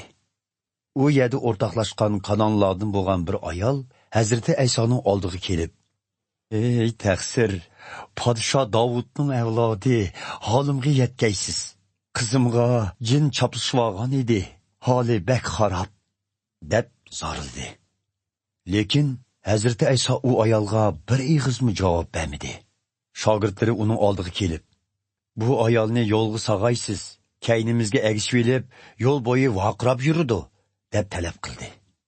Hazreti Ayso yilqi ayolga qarab mundaq dedi: "Men faqat Xudoning yo'qolgan qo'ylari, Isroillarga avatildim." Yilqi ayol uning oldiga kelib, "Hey taqsir, menga shafoat qilgaysiz", deb oyig'i yiqildi. Hazreti Ayso uningga, "Bolalarning nenini itlarga tashlab berish to'g'ri emas", dedi. Yilqi ayol buningga javoban, "Shundoq taqsir. Biroq itlarmi xo'jayinning dastig'idan tushgan non uvoqlarini yeydi-ku", dedi. Shuning bilan Hazreti Ayso uningga, "Ey ayol, ishonching komil ekan, tilaginingdek bo'lsin", dedi. U ayolning qizi shu on sog'ayib ketdi. Hazreti Ayso u yerdan ayrilib, Galiliya ko'lining bo'yidan o'tib, taqqa chiqib o'ltirdi. Uning oldiga nurg'un xaloyiq yig'ildi. Ular yana tokur, qarg'u, cho'laq, gacha va boshqa har xil kasallarni ilib kelib, Hazreti Aysoning oldiga qo'yishdi. Hazreti Ayso ularni saqaytdi. Xalq gachilarning tili chiqqanligini, cho'laqlarning asliga kelganligini, tokurlarning manganligini, qarg'ularning ko'zi ichilganligini ko'rib, hayron bo'ldi va Isroillar itiqod qilib kelgan Xudoga matiya o'qidi. Hazreti Ayso shogirdlarini yeniga chaqirib, bu xaloyiqqa ichim og'riydi. Ular 3 kundan beri yenimdan ketmidi. Yeydigan bir narsimi qolmadi. Ularni o'ylarga osh qo'saq qaytirishni xolamayman. Yo'lda yiqilib qilishi mumkin, dedi. Shogirdlar uningga, bunda xilvat bir yerda bunchavala xaloyiqni to'ydig'idek nonni nerdan topimiz, deyishdi. Qancha nininglar bor, deb so'radi Hazreti Ayso. 7 non bilan bir necha tol kichik beliqimiz bor, deyishdi ular. Buning bilan Hazreti Ayso xaloyiqni yedi o'ltirishga buyurdi. Ondan 7 non bilan beliqlarni qo'lga oldi va Xudoga shukr aytib, ularni o'shtib, shogirdlariga berdi. Ular ko'pchilikka taqatdi. Hammalar yeb to'ygandan keyin shogirdlar ishib qolgan parchalarni 7 sivatga yig'ib oldi. Tamoq yeganlarning soni ayollar va bolalarni hisobga olmaganda 4000 kishi edi. Hazreti Ayso xaloyiqni yo'lga solgandan keyin kemaga tushib, Magadan yesining sirtiga bordi. 16-bob. Parisiylar bilan Saduqiy dini iqimatikilar Hazreti Aysoning yeniga kelib, uning Xudo tarafidan avatilganligini sinab beqish maqsadida uningdan bir karomat ko'rsatishni talab qilishdi. Hazreti Ayso ularga mundoq dedi: Kashqurun sizlar ufqda qizil shafaq ko'rininglarda, eti havo ochiq bo'ldi deysizlar. Atiganda bugun osmonning rangi ko'kish qizil va bulutliq, havo buzildi deysizlar. Osmon rangini tushuntiralaysizlar-yu, bu zamonda yuz berayotgan alomatlarni tushuntirolmaysizlar. O'sal va vafosiz kishilar karomat ko'rsat debli turdi. Biroq sizlarga Yunus payg'ambarning karomatidan boshqa ko'rsatiladigan ikkinchi karomat yo'q. Ondan Hazreti Ayso ularni tashlab ketdi. Shogirdlar ko'lning u qetiga o'tganida non elib olishni unutgan edi. Hazreti Ayso ularga: "Hoşyar bo'linglar, Parislar bilan Saduqiylarning eshitqusidan ehtiyot qilinglar", dedi. Shogirdlar bir-biriga: "Non akamligimiz uchun shundoq da'vat kerak", deyishdi. Ularning nima deyishayotganligini bilgan Hazreti Ayso mundoq dedi: "Ey ishonchi ojizlar, nima uchun non akamliginglar to'g'risida so'zlasizlar? Texchi tushunmadinglarmi? 5 non bilan 5000 kishini to'ydiganligim, yana qancha sevat yemaklik yig'ib olganliginglar esinglarda yo'qmi? 7 non bilan 4000 kishini to'ydiganligim, yana qancha sevat yemaklik yig'ib olganliginglarmi esinglarda yo'qmi? Sizlar nemishqa mening aytganimning non to'g'riliq emasligini tushunmaysizlar? Men yana sizlarga Parislar bilan Saduqiylarning eshitqusidan ehtiyot qilinglar deyman." Shogirdlar shundala Hazreti Aysoning o'zlariga nondagi eshitqudan emas, balki Parisiylar bilan Saduqiylarning eshitqusidan, ya'ni soxta ta'limdan ehtiyot qilishni aytganligini tushunib yetdi. Hazreti Ayso Filip Qaysariyasi rayoniga kelganida shogirdlaridan: "Kishilar inson o'g'lini kim deb biladi ekan?" deb so'radi. Shogirdlari: "Ba'zilar sizni cho'mildiruvchi Yahyo, ba'zilar İlyas payg'ambar va yana ba'zilar Yeremiya yoki boshqa qadimki payg'ambarlardan biri deb biladi-ku", deb javob berdi. Hazreti Ayso ulardan: "Sizlar-chu, sizlar meni kim deb bilasizlar?" deb so'radi. Petrus deb atalgan Simon: "Siz mangu hayot Xudoning o'g'li, qutqizg'uvchi Masih ekansiz", deb javob berdi. Hazreti Ayso uningga: "Nima degan baxtliksan, Yunus o'g'li Simon. Buni sana oshkorlug'uchi inson emas, balki arishdiki otam xudodir.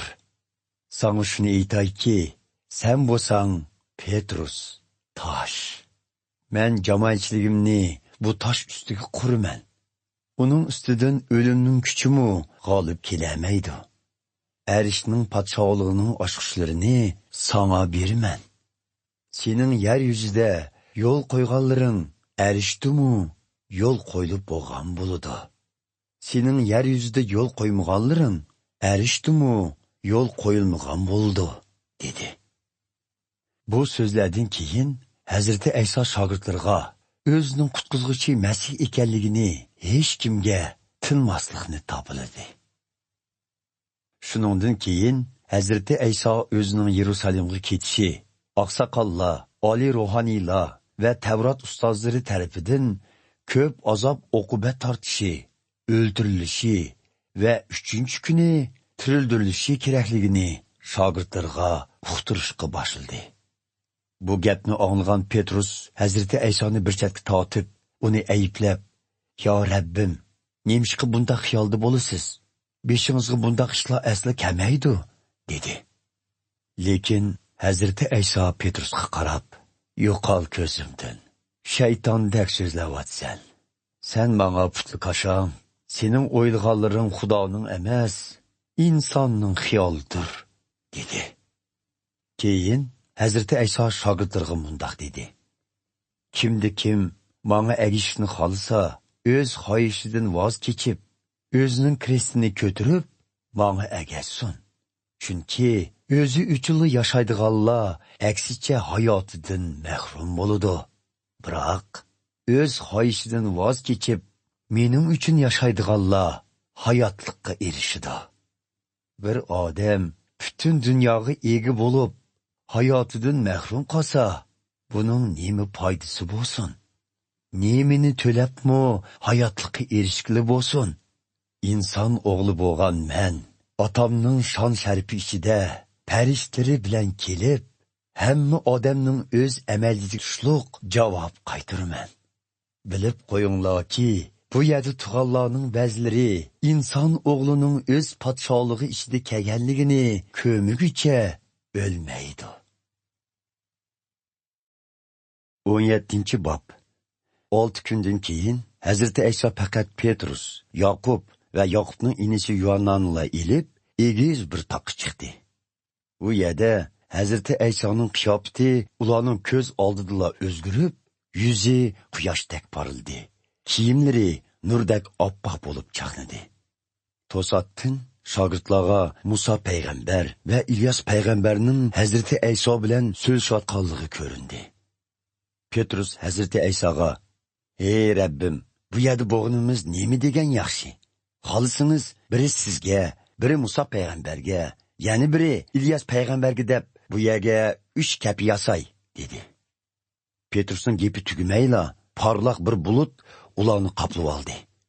Bulutdan Xudoning: "Bu mening suyimlik o'g'lim, men uningdan xursandman. Uning so'ziga quloq solinglar", degan ovoz anglandi. Shogirdlar buni anglab, intayin qo'qishgan holda yerga dum yetib oldi. Biroq Hazreti Ayso kelib, ularga qo'lini tekkizib, "Qo'pinglar, qo'rqmanglar", dedi. Ular beshini ko'tarib qaraydi, Hazreti Aysodan boshqa hech kim ko'rinmadi. Tog'dan tushib yetib, Hazreti Ayso ularga: "İnson o'g'li o'limdan tirildirilmigicha ko'rganlaringlarni hech kimga tinmanglar", deb topildi. Ondan shogirdlari uningdan: "Tavrat ustozlari nima uchun İlyas payg'ambar qutqizuvchi Masih kelishini avval qaytib kelish kerak deyishidi?" deb so'rashdi. Hazreti Ayso javoban: "Albatta, İlyas payg'ambar cho'qim qutqizuvchi Masihdan avval kelib, hammani qilpig'i keltirdi. Bilib qo'yinglarki, İlyas payg'ambar allaqachon keldi. Lekin kishilar uni to'nmaganlikdan uningga qilmagan askiligi qolmadi. Xuddi shuningdek, ular inson o'g'liga azob soladi", dedi. Shu chog'da shogirdlar Hazreti Aysoning İlyas payg'ambarni tilga ilish orqali cho'mildirguvchi yakyog'ini ko'rsatganligini tushundi. Ular ko'pchilikning yeniga bog'inida bir kishi Hazrati Aysoning oldiga kelib, tizlanib, "Taqsir, o'g'limning holiga yetkaysiz. Bolaning tutqoqligi kesilib bo'lg'ashqa, holi bek xarob. Doim o'tning yoki suvning ichiga tushib oldi. Uni shogirdlaringiz ep kelgan edim, saqaytolmadi", dedi. "Hey e'tiqodsiz va chirik avlod. Men sizlarning menga ishonmaganlarga yana qachongacha bardoshlik beray", dedi Hazrati Ayso. "Bolani oldimga ep kelinglar." Hazrati Ayso jinga buyruq qildi. Shuning bilan jin boladan chiqib ketdi. Bolimi shu an saqaydi. Keyin Hazrati Ayso yolg'iz qolganda, shogirdlar uning yeniga kelib, "Biz nima uchun jinni hayday olmadik?" deb so'rashdi. "E'tiqodinglar ojiz bo'lganligi uchun. Bilib qo'yinglarki, sizlarda picha urg'idek cho'nglikda bo'lsa-mu, e'tiqod bo'lsaydi, u taqqa bu yerdan u yerga ko'ch desanglar, ko'chgan bo'ladi. E'tiqodinglar bo'lsa, qo'linglardan hech ish kechib qutula olmaydi. Biroq bundaq jinlarni duo qilish va ro'z tutish bilanla haydigili bo'ladi", dedi Hazrati Ayso ularga. Ular Galiliya o'lkasida jam bo'lganda, Hazrati Ayso ularga, "Inson o'g'li boshqalarning qo'liga topshirib o'ldirildi, lekin 3-chi kuni tiriladi", dedi. Bu so'z shogirdlarni g'am qayg'uga soldi. Hazrati Ayso shogirdlari bilan Kapernaum shahriga kelganida, ibodatxona bejini yiqquchilar Petrusning yeniga kelib, "Ustozinglar ibodatxona bejini to'lamamdi?" deb so'radi. "To'laydi", dedi Petrus. Petrus uyga kelganda, u texi bir nima demasdinla Hazrati Ayso uningdan, "Simon, seningcha dunyodagi podsholar kimlardan boj oladi? O'z farzandlaridanmi yoki boshqalardanmi?" deb so'radi. Petrus, "Boshqalardan" deyishi bilan Hazrati Ayso, "Undaqda farzandlar bojdan xoli bo'ladi. Biroq boj yiquvchilarning tishiga tegmayli, ko'lga berib qamoqni tashla. Tutgan birinchi beliqning og'zini ochsang, bir tanga pul chiqadi. Uni elib, ikkimizning beji uchun ularga ber", dedi. 18-bob. Bu chog'da Hazrati Aysoning shogirdlari uning yeniga kelib, "Arishning podsholigida kim eng ulug'?" deb so'radi. Hazrati Ayso yeniga kichik bir bolani chaqirib, uni o'tirib turg'izib, mundoq dedi: "Bilib qo'yinglarki, yomon yo'llardan yenib, kichik bolalardek sabiy bo'lmasanglar, arishning podsholigiga hargiz kiramaysizlar.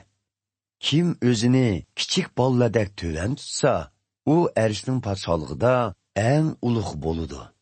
Kim meni deb bunda kichik bolalarni qabul qilsa, u meni qabul qilgan bo'ladi. Lekin kim menga e'tiqod qilgan bunda kichiklardan birini gunohga ozdursa, shu odam uchun aytganda, bo'yniga yo'g'on tugman teshi isilgan holda dengizning eng cho'nqur yeriga cho'ktirilgani afzal. insonni gunohga ozdiradigan tuzoqlar tufaylidan bu dunyoning odamlarining holiga voy. Bundaq tuzoqlardan kechib qutulg'ili bo'lmaydi. Lekin shu tuzoqlarni qirg'uvchining holiga voy. Agar qo'ling yoki puting seni gunohga ozdirsa, uni kesib tashla. Ikki qo'ling yoki ikki puting bor holda mangu o'chmas do'zax o'tiga tashlangandan ko'ra, cho'loq yoki to'kur holda mangulik hayotga erishkining afzal. Agar ko'zing seni gunohga ozdirsa, uni o'yib tashla. Ikki ko'zing bor holda mangu o'chmas do'zax o'tiga tashlangandan ko'ra, birla ko'zing bilan bo'lsa-mu, mangulik hayotga erishkining afzal. Bu sabiylarning har qanday birigimu sal qarashdan saqlaninglar. Shuni aytayki, ularning arishdagi farishtalari, arishdagi otam Xudoning jamolini har doim ko'rib turadi.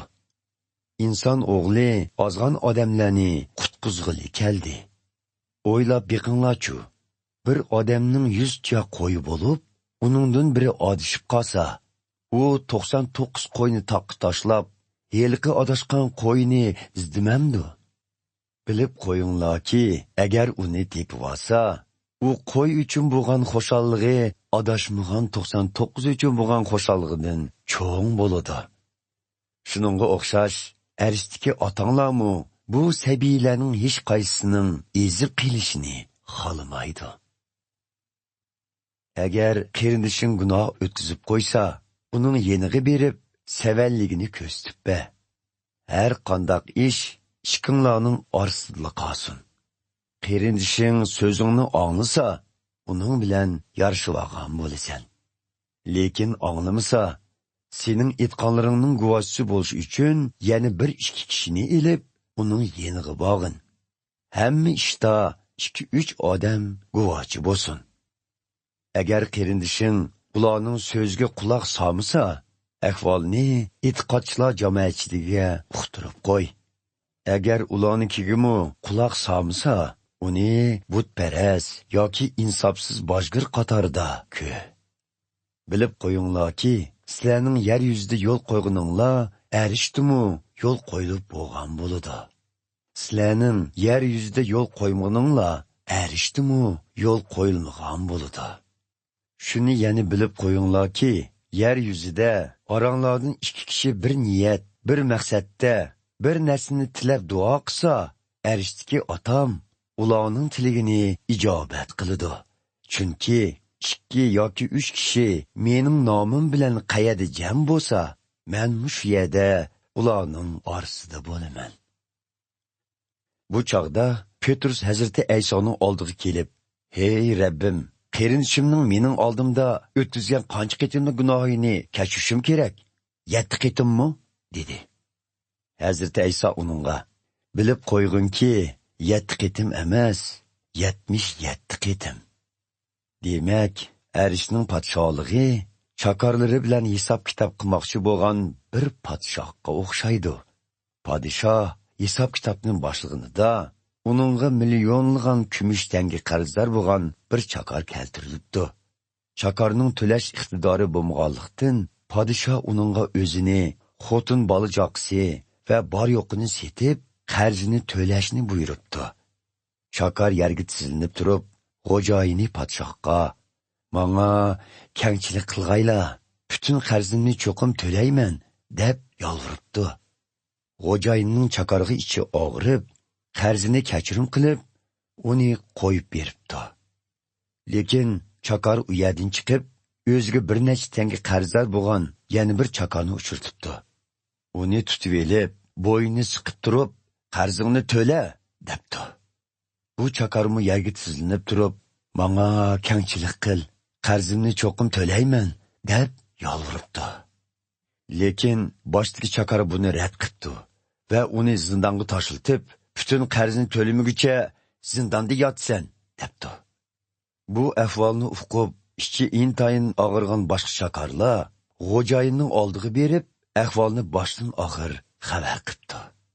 Buning bilan xo'jayin chakorni chaqirtib, "Ey yomon chakor, menga yolvug'uning uchun shuncha ko'p qarzingni kechirdim. Men sana ish og'ritganimdek, senmi chakora birodaringga ish og'ritishing kerak edi-ku", debdi. Buning bilan g'azablangan xo'jayin uni butun qarzini to'laguncha zindonda yotqizish uchun vahshiy guntbaylarga topshirib beribdi. Shuningga o'xshash, agar hammanglar qarindoshlaringlarni dilinglardan kechirmasanglar, arishdiki otammi sizlarni kechirmaydi. 19-bob. Hazreti Ayso bu so'zlarni aytib bo'lgandan keyin Galiliya o'lkasidan ayrilib, Yahudiya o'lkasini besib o'tib, Iordan daryosining u qetidagi rayonlarga bordi. Zo'r bir to'p odam uningga ergishib kelgan edi. Hazreti Ayso ularning orasidagi kasallarni shu yerdala saqaytdi. Hazreti Aysoning yeniga kelgan ba'zi parisiylar uningga tuzoq qurish maqsadida uningdan bir odamning har qanday bir sabab bilan ayolni taloq qilishi Tavrat qonuniga uyg'unmi deb so'radi. Hazreti Ayso mundaq javob qaytardi: "Tavratni o'qimadinglarmi? yaratquchi burunla insonlarning bir gavdi bo'lishi uchun ularni er va ayol qilib yaratdi va bir odamning ota-onasidan ayrilib, ayoli bilan birlashib bir tan bo'lishi ana shu sababdandir, dedi. Shundoq ekan, er ayol amdi ikki tan emas, bir tandir. Shuning uchun Xudo qo'shganni inson ayirmasin. Parislar Hazrati Aysodan: "Undaqda Musa payg'ambar nima uchun Tavrat qonunida erlarning o'z ayollariga bir parcha taloq xetni beribla, ularni taloq qilib bo'ldiganligini aytdi?" deb so'rashdi. Hazrati Ayso ularga: "Tarsolinglardan Musa payg'ambar ayollaringlarni taloq qilsa ruxsat qilgan. Biroq olam oprida bo'lganda bundaq emas edi. Bilib qo'yinglarki, ayolni jinsi axloqsizlikdan boshqa biror sabab bilan taloq qilib, boshqa birini amriga olgan kishi zino qilgan bo'ladi." Shogirdlar Hazrati Aysoga: "Agar er bilan ayol o'tirishga munosabat shundoq bo'lsa, undaqda o'ylanmaslik yaxshi ekan", dedi. Hazrati Ayso ularga: "Bu deganlikni hamma odam emas, faqat Xudo nisib qilganlarla qabul qila oladi. O'ylanmaydigan kishilar xilma-xildir. Ba'zilar tug'ma jinsi iqtidori ojizlar, ba'zilar boshqalar tarafidan oqti qilinganlar, ya'ni ba'zilar arshning podshohligi uchun o'ylanishdan voz kechganlardir. Bu deganlikni qabul qila oladiganlar qabul qilsin", dedi.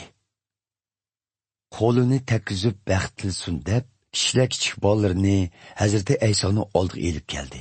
Biroq shogirdlar ularni aybladi. Hazrati Ayso: "Bolalar oldinga kelsin, ularni to'smanglar, chunki arshning podshohligiga kirdiganlar dal mushularga o'xshashlardir", dedi. Hazrati Ayso qo'llarini ularga takkizib baxt tilgandan keyin u yerdan ayrildi. Bir kuni bir yigit Hazrati Aysoning oldiga kelib: "Ustoz, men qanday yaxshi ishlarni qilsam, mangulik hayotga erishiman?" deb so'radi. Hazrati Ayso uningga: "Yaxshilik to'g'risida nemishqa mendan so'raysiz? Yaxshi bo'lg'uchidan faqat birila bor. Mangulik hayotga erishmoqchi bo'lsangiz, uning amrlarini ado qiling", dedi. "Qaysi amrlarni deysiz?" deb so'radi hilqi yigit.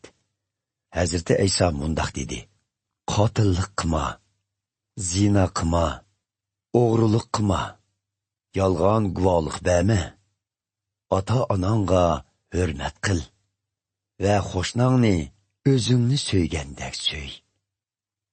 "Bularning hammasiga amal qilib kelyapman. Bulardan boshqa yana nimalarni qilishim kerak?" deb so'radi yigit. Hazrati Ayso uningga: "Agar kam kuchsiz bo'lishni xohlasangiz, berib barliq mol-mulkingizni setib, pulini kambag'allarga bering. Shundoq qilsangiz, arshda g'aziningiz bo'ladi. Ondan kelib menga agishing", dedi. Bu so'zni anglagan yigit qayg'u ichida u yerdan ketib qoldi. Chunki uning mol dunyosi nihoyat ko'p edi. Hazrati Ayso shogirdlariga: "Bilib qo'yinglarki, boylarning arshning podshohligiga kirishi tas. Yana shuni aytayki, ularning Xudoning podshohligiga kirishi to'gining yengni to'shigidan o'tishidanmi tas", dedi.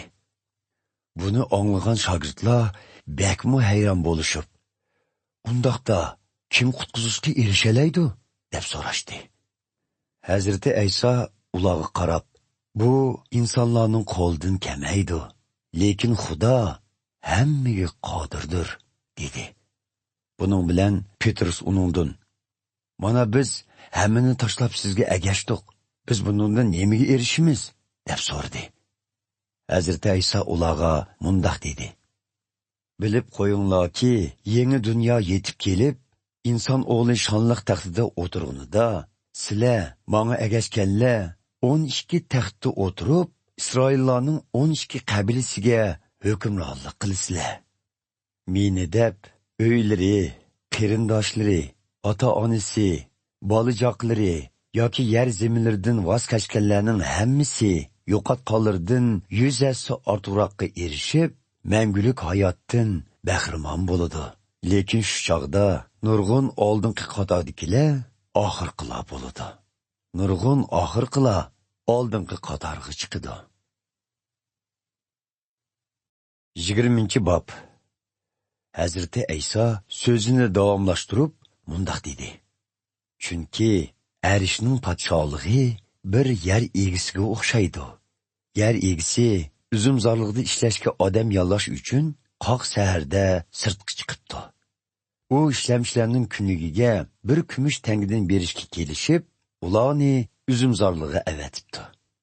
Soat 9 atrofida u yana sirtqa chiqib, bozorda bekor yurgan boshqa kishilarni ko'ribdi. Ularga, "Sizlarni uzumzorlig'imga berib ishlanglar, haqqinglarni muvofiq beraman", debdi. Ular uzumzorlikqa beribdi.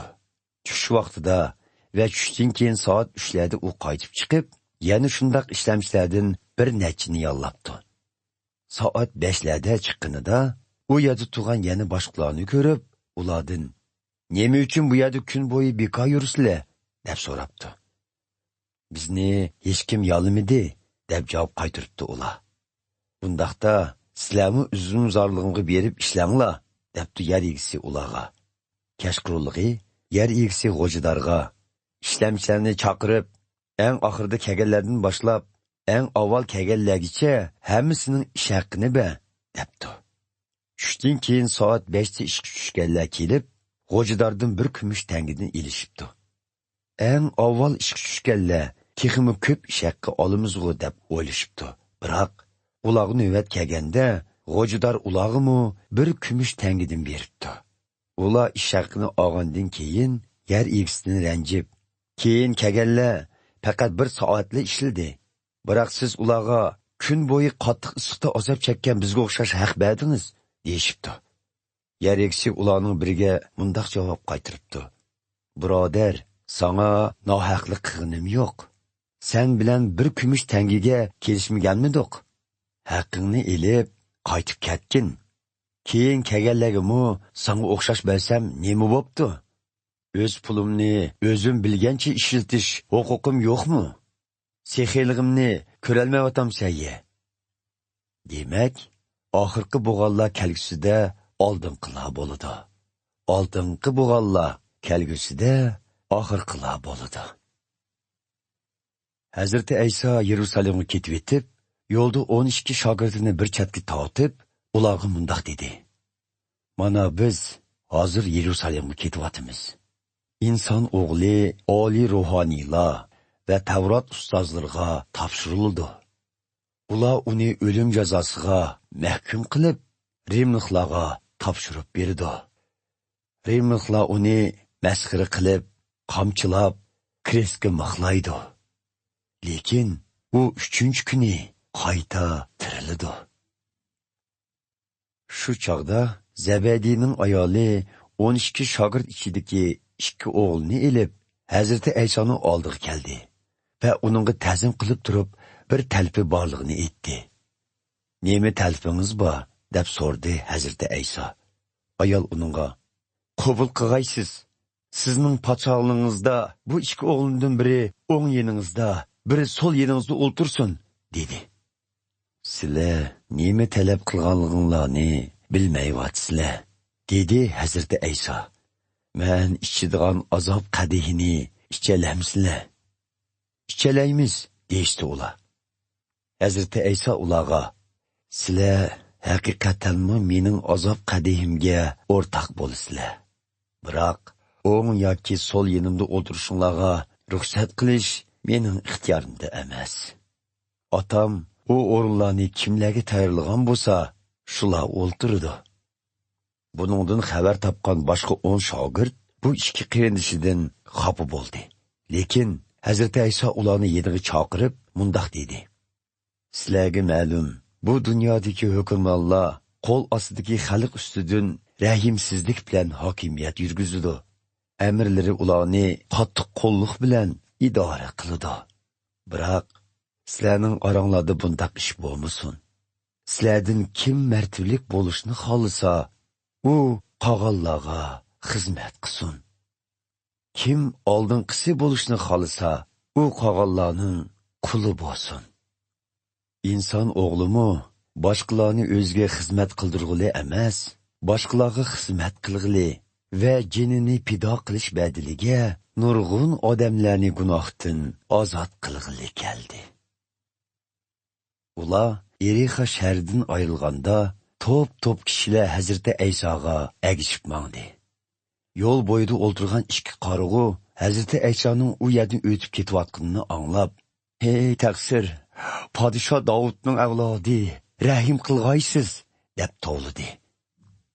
Ko'pchilik ularni ayblab, unini chiqarmasligini aytdi.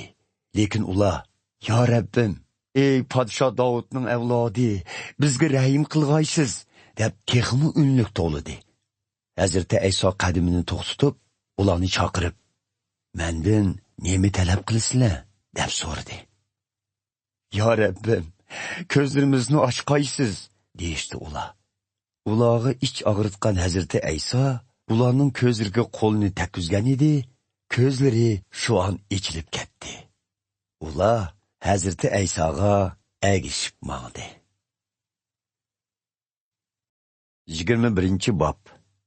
Hazreti Ayso shogirdlari bilan Yerusalimga yaqinlashib, Zaytun teg'ining etigidagi Patpoji yesiga kelganida, Hazreti Ayso ikki shogirdini mundaq deb oldin avatdi.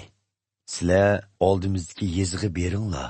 U yerda bog'loqliq bir eshak va uning yendiki bir taxayni ko'rsizlar. Ularni yeshib, oldimga yetlab kelinglar.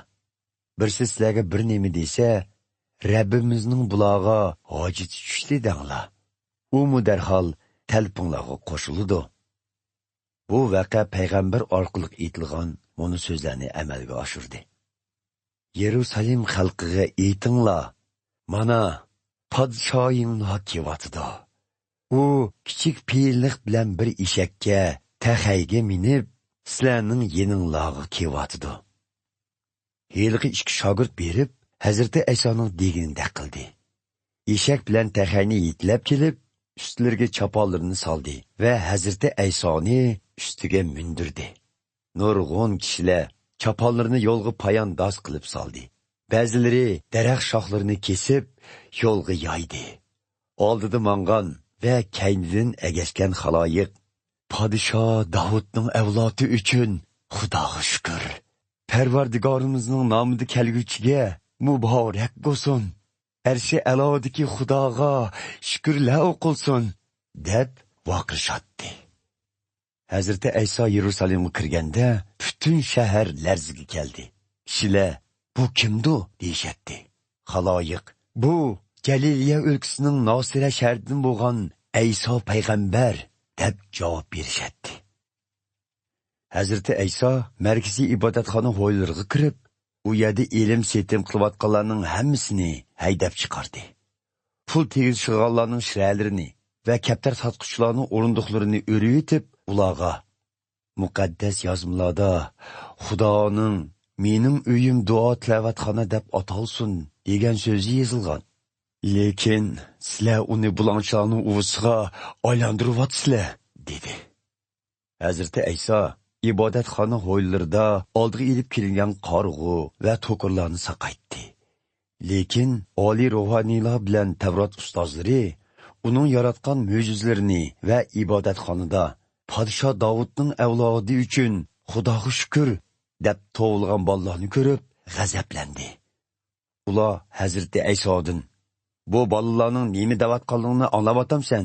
deb so'rdi. "Anglayapman", dedi Hazreti Ayso. "Sizlar muqaddas yozmalardagi kichik bolalar va buvoqlarning tillaridan o'zingga madhiylar keltirding" degan so'zlarni zodi o'qimaganmi? Ondan Hazreti Ayso ulardan ayrilib, shahardan chiqib, Baytoniya yesiga berib, kechini shu yerda o'tkazdi. Etsi etganda Hazreti Ayso shaharga qaytib ketayotganda, qo'sqi ichib ketgan edi. U yo'l bo'yidagi bir tup anjir daraxtini ko'rib, uning yeniga bordi. Daraxtda yopilmoqdan boshqa hech narsa topolmay, daraxtga qarab, "Buningdan keyin mangu meva bermagaysan", dedi. Anjir daraxti shu an qurib ketdi. Buni ko'rgan shogirdlar hayron bo'lib, Anjir darig'i qandoqcha birdilla qurib ketdi, deb so'radi. Hazrati Ayso ularga mundaq javob qaytardi. Bilib qo'yinglarki, agar qilchi gumonlanmay Xudoga ishonsanglar, men Anjir darig'i qilganni sizlarmi qila olaysizlar? Hatto bu toqqa qo'zg'al, dengizga tashlan desanglarmi, deganinglar ijobat bo'ladi. Ishonchinglar bo'lsa, duo bilan tilgan har qanday narsaga erishsizlar. Hazrati Ayso markaziy ibodatxona g'oylariga kirib, kishilarga ta'lim berayotganda, oliy ruhoniylar va xalq oqsoqollari uning oldiga kelib, siz qilayotgan ishlarni qaysi huquqqa tayanib qilyapsiz? Sizga bu huquqni kim bergan? deb so'rashdi. Hazrati Ayso ularga mundaq dedi: Men avval sizlardan bir savol so'ray. Agar sizlar javob bersanglar, men bu ishlarni qaysi huquqqa tayanib qilayotganligimni aytib beraman. Yahyo payg'ambarga cho'mildirish huquqini kim bergan? Xudomi yoki insonlarmi?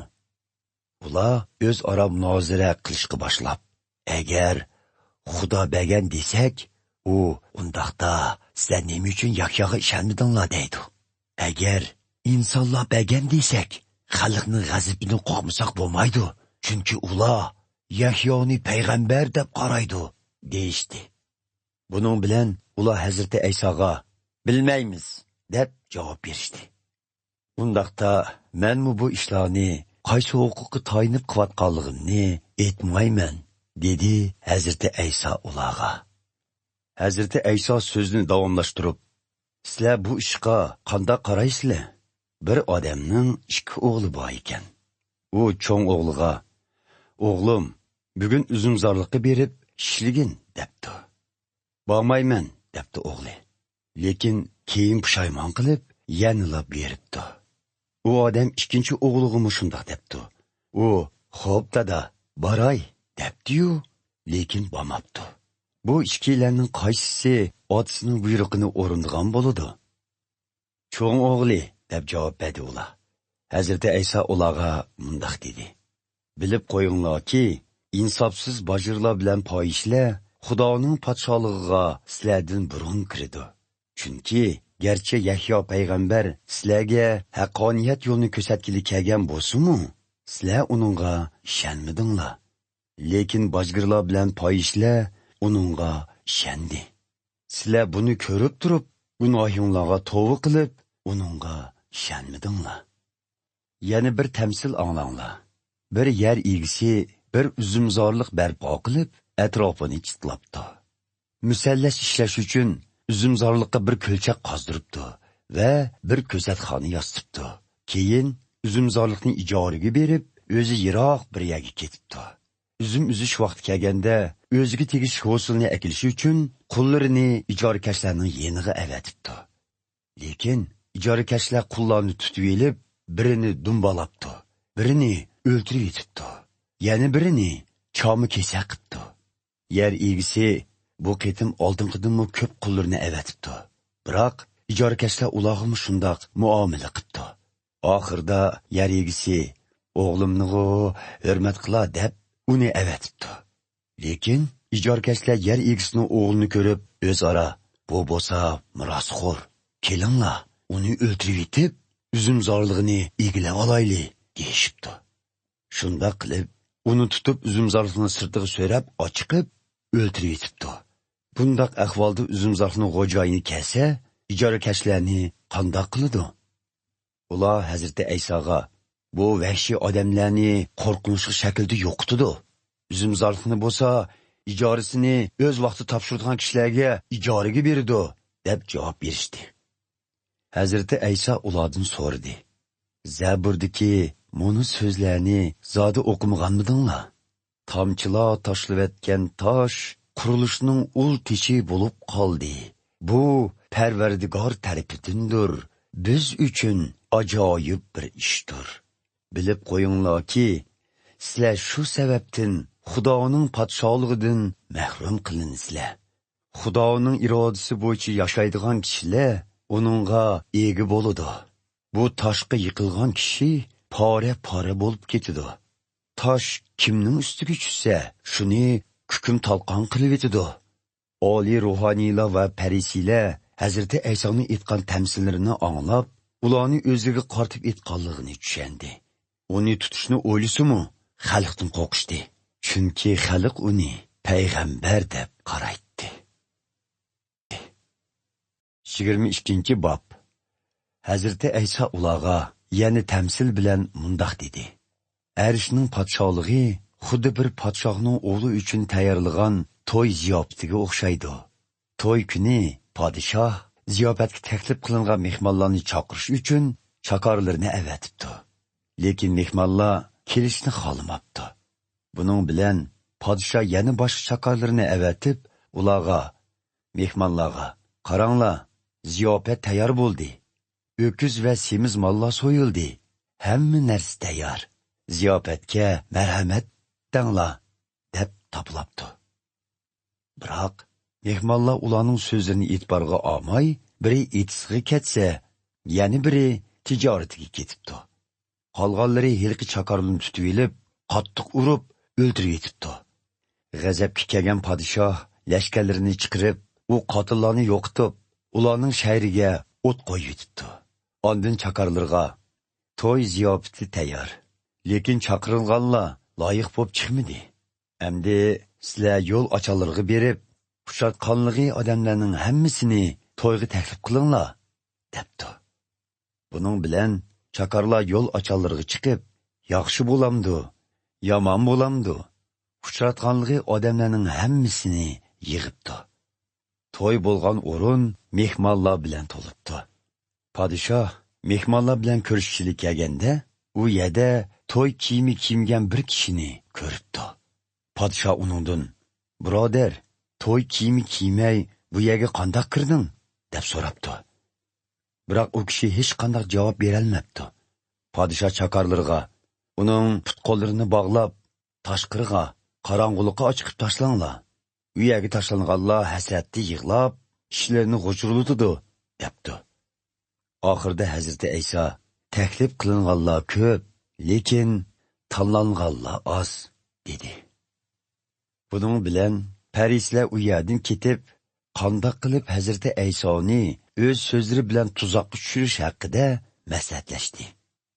Ular o'z shogirdlarini Rimdan tayinlangan Herod podshohining tarafdorlari bilan birga Hazreti Aysoning yeniga avatib, "Ustoz, sizning samimiy odam ekanligingizni, kishilarga Xudoning yo'lini sodiqlik bilan o'rgatib kelganligingizni va hech kimga yuz xotir qilmaydiganligingizni bilamiz. Chunki kishilarning sidqi qiyofati bilan hisoblashmaysiz.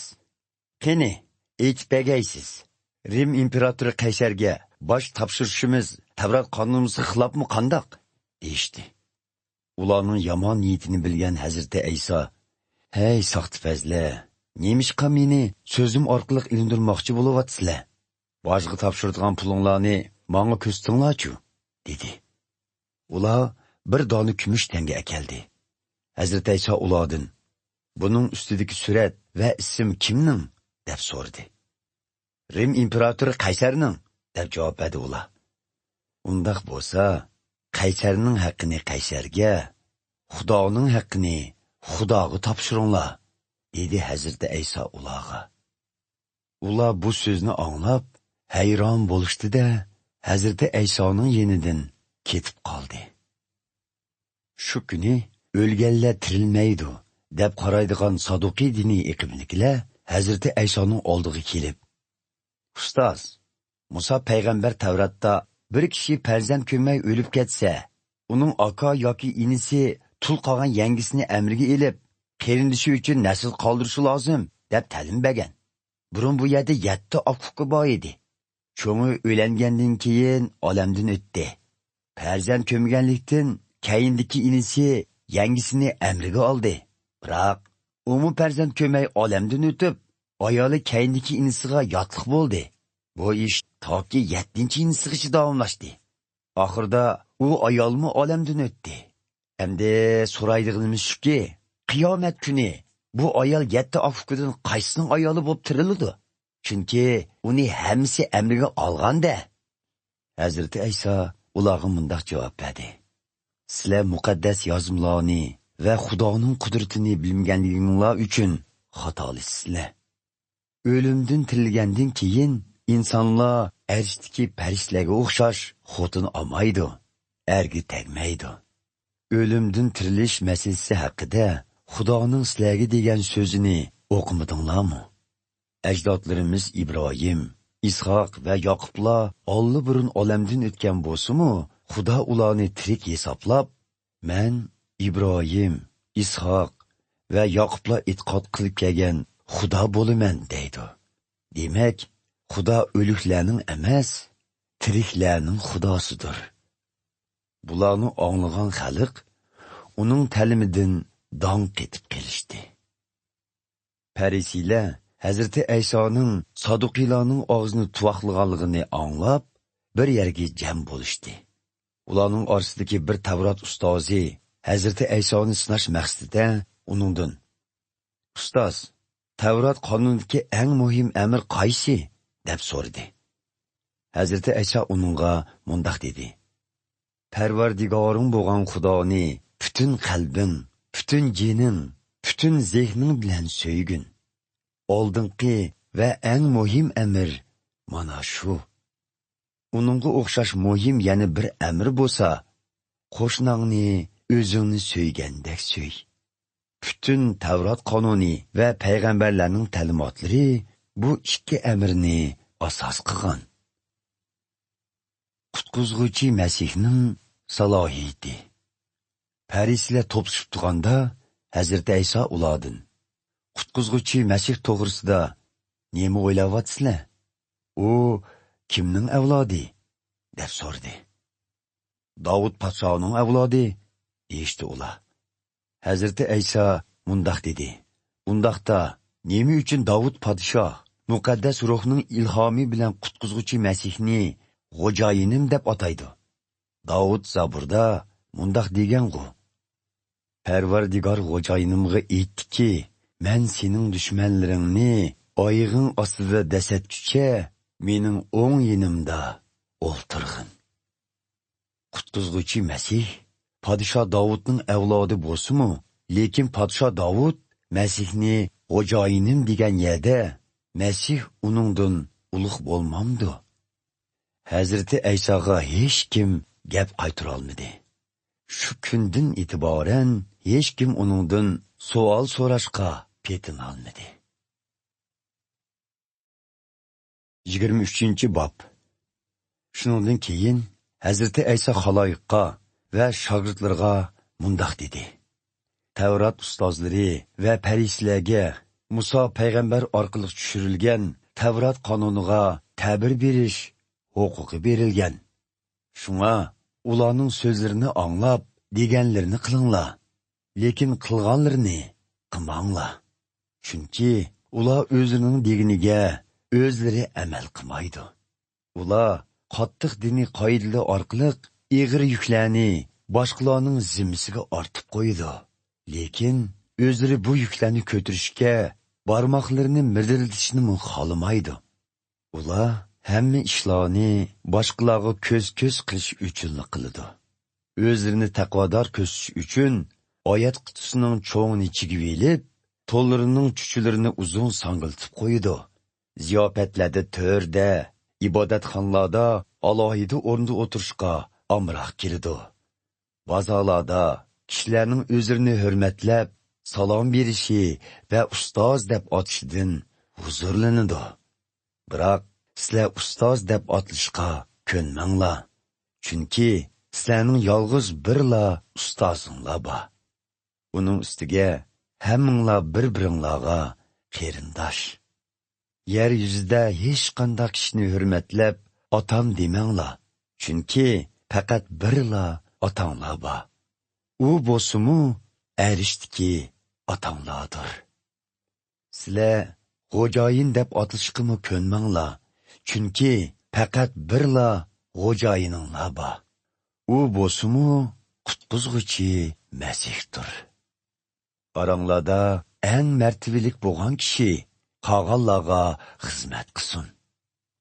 O'zini ustun tutqini tövan qilindi. Tövan tutqini üstün qilindi. Halınlağı vay, hey soxtipez Tevrat ustozlari va parisilar. Sizlar erishning podshohligining eshigini insonlar uchun taqidinglar. Yo o'zinglar kirishni o'ylamadinglar, yo kirishni istaganlarning kirishiga yo'l qo'ymadinglar. Halınlağı vay, hey soxtipez Tevrat ustozlari va parisilar. Sizlar tul ayollardan nab ilib, ularning mol mulkini yeysizlar. Ondan boshqalar ko'rsin deb uzundan uzun duo qilasizlar. Shunga texmi ig'ir jazoga tortilisizlar. Holinglarga voy, hey soxtipez Tevrat ustozlari va parisilar. Sizlar biror odamni diniy iqiminglarga kirgizish uchun yer jahonni oyinib chiqsizlar. Biroq u kishi iqiminglarga kirgandan keyin sizlar uni do'zaxga kirishga o'zinglarga qaraganda hassilab loyiq qilib yetishtirib chiqsizlar. Holinglarga voy, hey qarg'u yo'l boshchilar, sizlar ibodatxonni tilga ilib qasam qilganlar qasmiga amal qilmasimi bo'ladi. Biroq ibodatxonniki oltinni tilga ilib qasam qilganlar qasmida turish kerak deysizlar. Hey ko'zi ko'r ahmoqlar, oltin ulug'mi yoki oltinni muqaddas qilgan ibodatxonimi? Sizlar yana qurbonlik supisini tilga ilib qasam qilganlar qasmiga amal qilmasimi bo'ladi. Biroq qurbonlik supisidagi qurbonliklarni tilga ilib qasam qilganlar qasmida turish kerak deysizlar. Hey ko'rlar, qurbonlik ulug'mi yoki qurbonlikni muqaddas qilgan qurbonlik supisimi? Shuning uchun qurbonlik supisini tilga ilib qasam qilguvchi ham qurbonlik supisini ham uningdagi qurbonlikni tilga ilib qasam qilgan bo'ladi. Ibodatxonni tilga ilib qasam qilguvchimi ham ibodatxonini ham ibodatxonda bo'lg'uchi Xudoni tilga ilib qasam qilgan bo'ladi. Arshni tilga ilib qasam qilguvchi Xudoning taxti va taxtda o'tirgan Xudoni tilga ilib qasam qilgan bo'ladi. Holinglarga voy, ey soxtipez Tevrat ustozlari va parislar.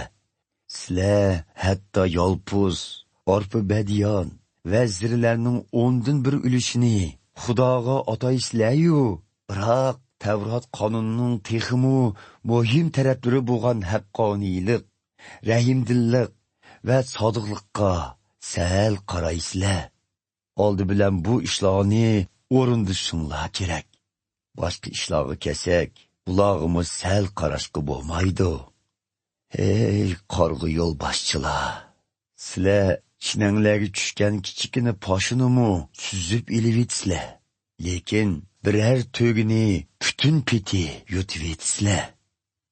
Holinglarga voy, ey soxtipez Tevrat ustozlari va parisilar. Sizlar teshili pokiz yuvilgan chini qochlarga o'xshaysizlar. Qo'llaringlarni yaxshi yuysizlar, biroq ichinglar ochko'zlik va shaxsiyatchilik bilan to'lgan. Ey qarg'u parislar, avval chini qochining ishini poklanglar.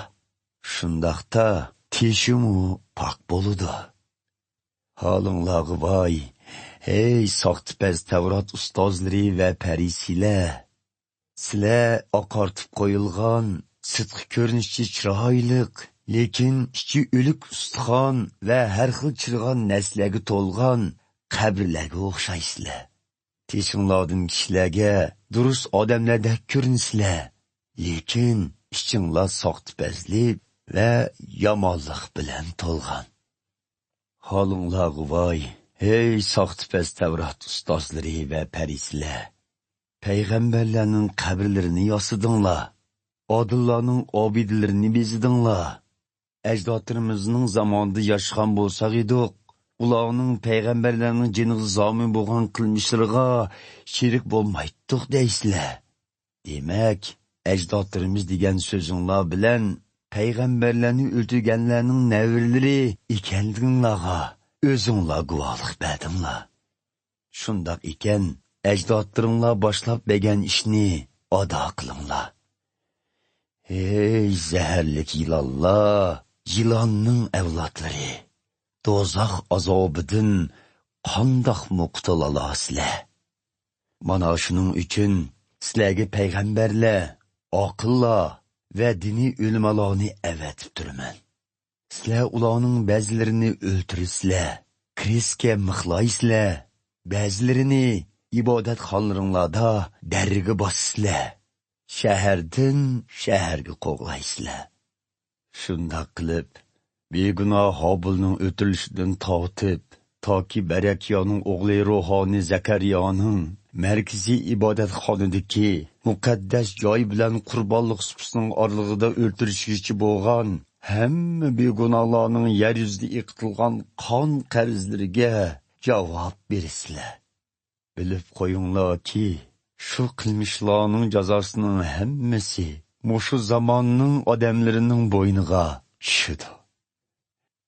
Ey Yerusalemliklar, payg'ambarlar va Xudo avatgan elchilarni chalma-kesak qilib o'ltirgan Yerusalemliklar, go'yo Mikyon o'z chujilarini qanot ostiga olgandek, men sizlarni qancha qitim o'z qo'ynimga olmoqchi bo'ldim. Lekin sizlar unimidinglar. Mana endi Xudo ibodatxonanglardan ayrilib, sizlarni tashlab ketdi. Shuni bilib qo'yinglarki, sizlar Rabbimiz avatgan qutqizuvchiga muborak bo'lsin deb menga ishonmaguncha meni qaytadan ko'rolmaysizlar. 24-bob. Hazreti Ayso markaziy ibodatxonadan chiqib qaytish oldida turganida, shogirdlari uning diqqatini ibodatxona binolariga tortmoqchi bo'lib, uning yeniga kelishdi. Hazreti Ayso ularga: "Mana bularni ko'ryapsizlar? Bilib qo'yinglarki, bu yerdagi hamma narsa gumron qilindi. Hatto bir tal ul teshimi joyida qoldirilmaydi", dedi. Hazreti Ayso Zaytun teg'ida o'ltirganda, shogirdlari ostig'ina uning yeniga kelib: "Bizga ayting-chu, bu deganlaringiz qachon yuz beradi? Sizning va zamon oxirining kelishini bildiradigan qandoq bishoratlar bo'ladi?" deb so'rashdi. Hazrati Ayso ularga mundoq javob qaytardi: "Boshqalarning ozdirishidan hoshyor bo'linglar. Chunki nurg'un kishilar mening nomimni setib, qutqizg'uchi Masih men bo'lman devilib, ko'p odamlarni ozdirdi. Sizlar urush xabarlari va urush shaplarini anglaysizlar. Bulardan olag'zada bo'lib ketmanglar, chunki bu ishlarning yuz berishi muqarrar. Lekin bu zamon oxiri yetib keldi deganlik emas. Bir millat yana bir millat bilan urush qiladi. Bir davlat yana bir davlatga hujum qiladi. Nurg'un joylarda ocharchilik va yer tavlashlar yuz beradi. Mana bu ishlarning yuz berishi xuddi homildor ayolning tug'ilg'ining boshlang'iga o'xshaydi. U chaqda kishilar sizlarni tutib, azob oqibatga selib o'ltirdi. Menga ishonganinglar uchun butkul millatlar sizlardan nafratlanadi. Bu chaqda nurg'un kishilar e'tiqodidan tanidi, bir-birini tutib berdi va bir-biriga o'chmanlik qiladi. Nurg'un soxta payg'ambarlar maydonga kelib, nurg'un kishilarni ozdirdi. Razilliklarning ko'pishi tufaylidan nurg'un kishilardagi mehr-muhabbat soviydi. Lekin oxirgacha bardoshlik berganlar jazman qutqiziladi. Xudoning podshohligi haqidagi bu xush xabarning barliq millatlarga anglitilishi uchun u butun dunyoga tarqatildi. Ondan zaman oxiri kirdi. Daniel payg'ambar aytgan, yerginchlik vayron qilg'uvchining muqaddas joyda tug'unni ko'rguninglarda, kitobxonlar bu so'zning ma'nosini tushunsin. Yahudiya o'lkasidagi aholilar tog'larga qochsin. O'g'zidagilar uydagi narsa keraklarini olmay qochsin. Etizlarda ishlayotganlarmi chopinini eliverish uchun uyga qaytmay, kechib ketsin. U kunlarda kechishi afsus bo'lgan homildor ayollar va bola emtadigan onalarning holiga voy. Kechishinglarning qish yoki dam ilish kuniga to'g'ri kelib qolmasligi uchun duo qilinglar. Chunki u kunlardagi baloyu ofatlar dunyo opirdi bo'lgandan buyon ko'rilib boqmagan. Kelgusidimi ko'rilmaydi. U kunlar azaytilmasidi, hech kim qutulolmaydi. Lekin Xudoning o'zi tanlaganlari uchun u kunlar azaytildi. Agar u chog'da birislarga qaranglar, qutqizg'uchi Masih bu yerda yoki Masih ana u yerda desa, ishonmanglar. Chunki soxta masihlar, soxta payg'ambarlar maydonga keladi. Agar mumkin bo'lsa-da, ular hatto Xudo tanlaganlarni cho'ng mo'jizlar va karomatlar bilan ozdirgan bo'ladi. Esinglarda bo'lsinki, men bularni aytish bilan sizlarni oldin ola ogohlantirib qo'ydim. Shuning uchun birislarga qaranglar, Masih cho'l bayavonda desa, bu yerga berib yurmanglar. Qaranglar, uyning ichida desa, ishonmanglar. Chunki inson o'g'lining kelishi sharqdan g'arbga yolt-yurt qilib chaqqan chaqmoqdek bo'ladi.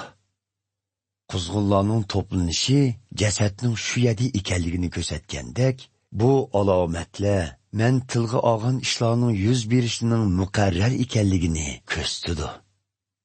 U baloyu ofatli kunlar o'tib ketgan hamon quyosh qoriyib, oy yorug'lik bermas, yulduzlar osmondan to'kilib, osmon jismlari larziga kelar. U chog'da osmonda inson o'g'lining kelganligining alomatlari ko'rinadi. Yer yuzidagi butkul xalqlar yig'izor qilishidi. Ular inson o'g'lining kuch-qudrat va ulug' shon-sharaf bilan ko'kdagi bulutlar ustida kelayotganligini ko'rdi. U farishtalarni jaronliq bir qanoy sadosi bilan avatib, ular orqali o'zi tanlagan kishilarni osmonning bir chetidan yana bir chetigacha dunyoning to'rt bo'limidan yig'ib bir yerga jam qildi. Anjur darig'idan savoq elish.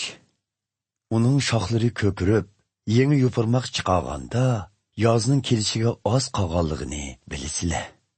Xuddi shuningdek, men boya degan alomatlarni ko'rganinglarda, Xudoning podshohligining ishik oldida, ya'ni namoyon bo'lish oldida turayotganligini bilinglar.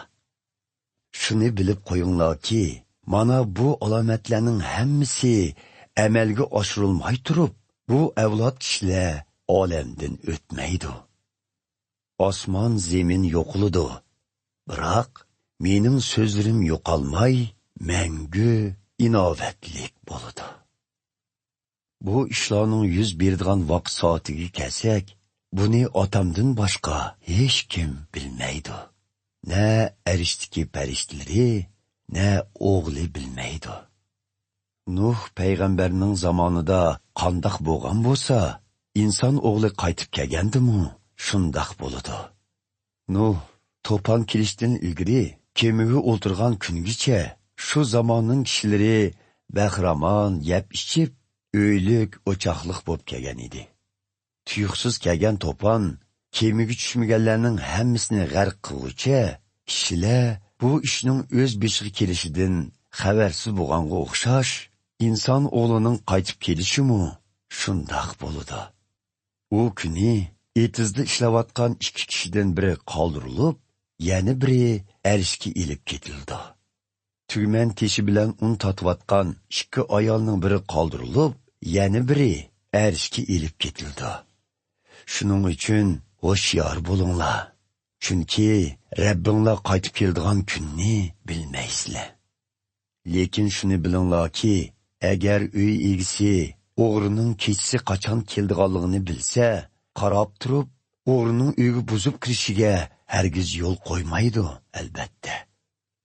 Shuningga o'xshash, sizlarmi har doim tayyor turinglar.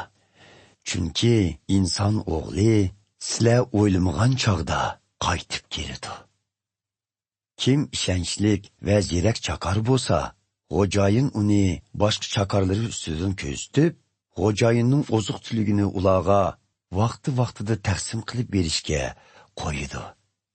Xo'jayin safardan qaytib kelib, chaqirining shunchalik sadoqat bilan xizmat qilayotganini ko'rsa, bu chaqarning baxti.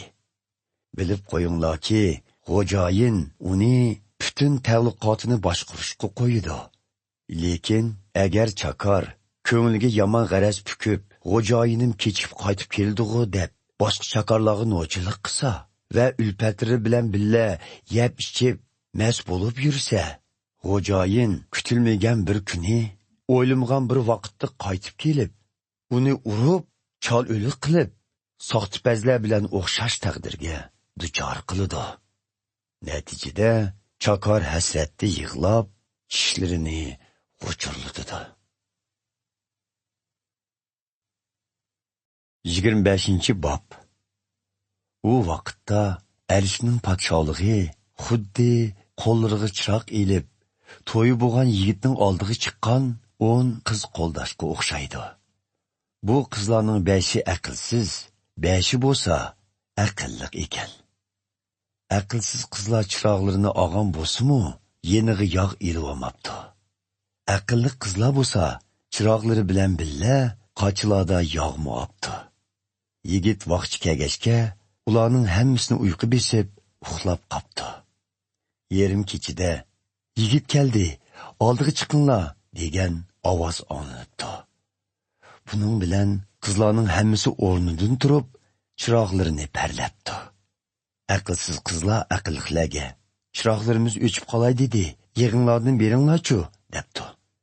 Aqlli qizlar, yo'q, bizga ham sizlarga yetmasligi mumkin. Eng yaxshisi do'konga berib yog' setib olinglar, debdi. Lekin ular yog' setib olg'ili ketayotganda yigit kelib qopti. Tayyorligi bor qizlar uning bilan birlikda to'y ziyofatiga kiribdi. Eshik taqilibdi. Keyin yilqi qizlar qaytib kelib, "Taqsir, ishni ichib eting", debdi. Biroq yigit, "Bilib qo'yinglarki, men sizlarni tonimayman", deb javob berdi.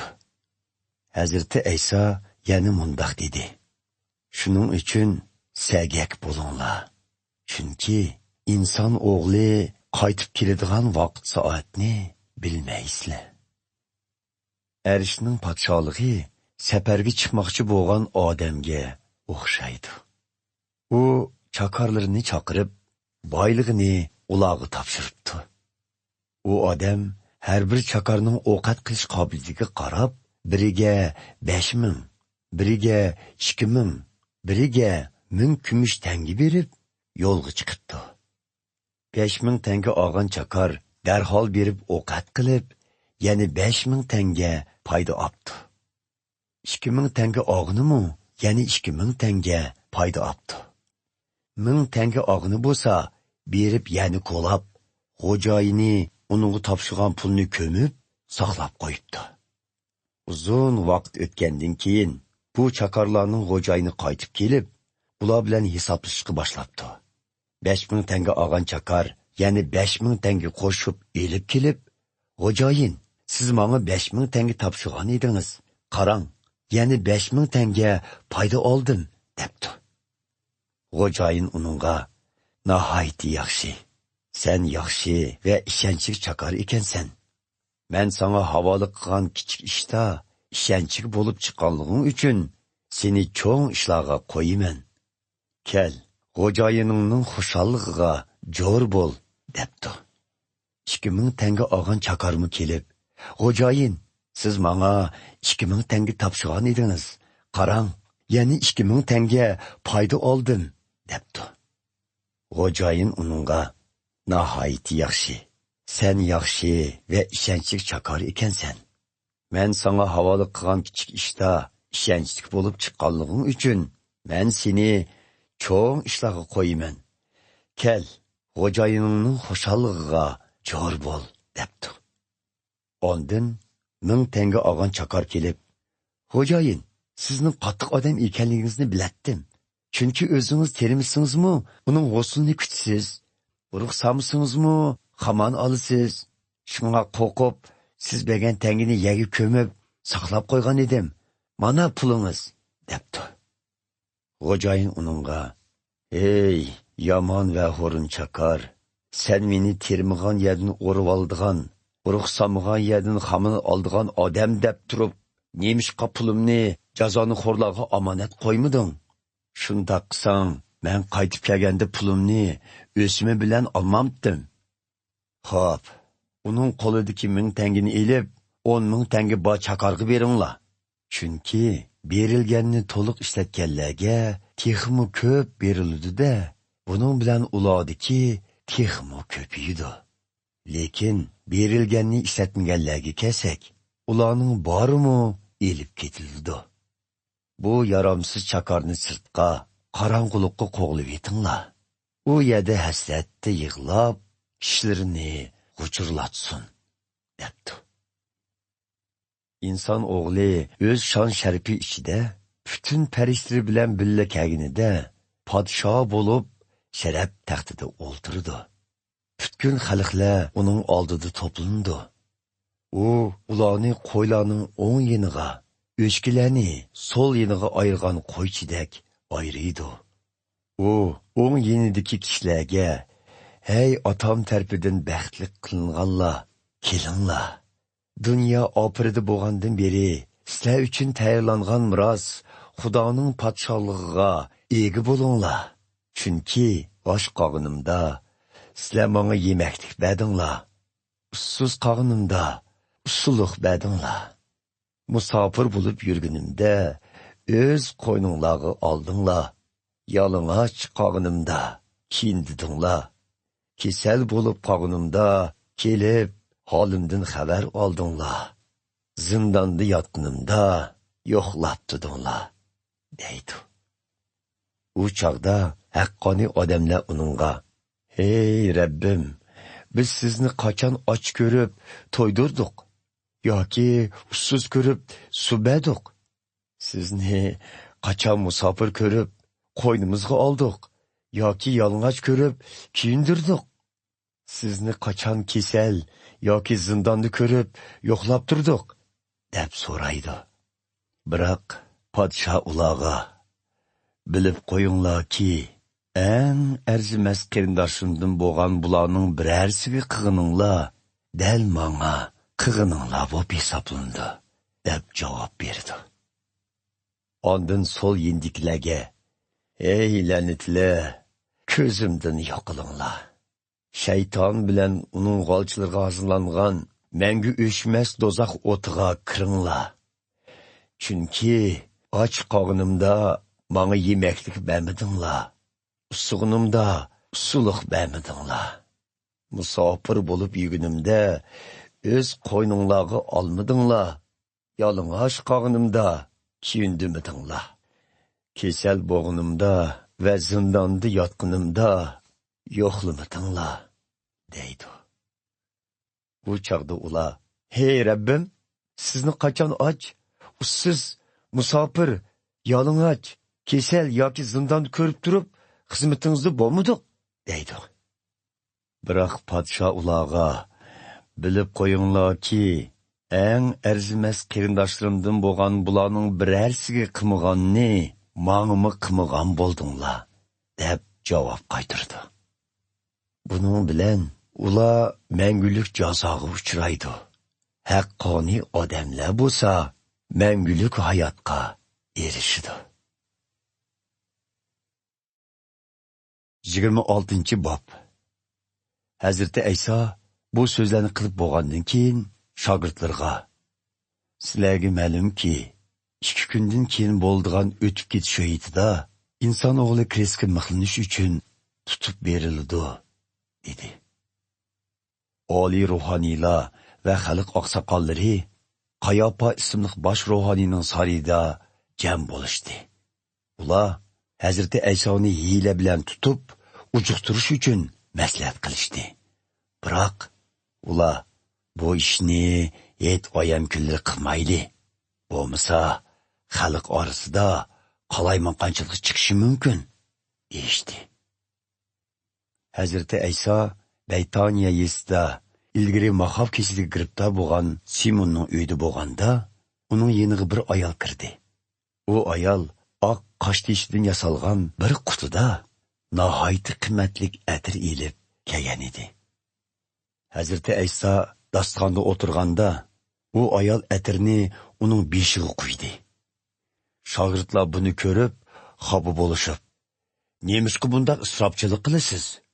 Bu atir jiq pulga yaratdi. U setilib, puli kambag'allarga berilsa bo'ladi", deyishdi. Shogirdlarning norozi bo'lganligini bilgan Hazrati Ayso ularga, "Bu ayolni xijil qilib nima qilasizlar? U men uchun yaxshi ish qildi.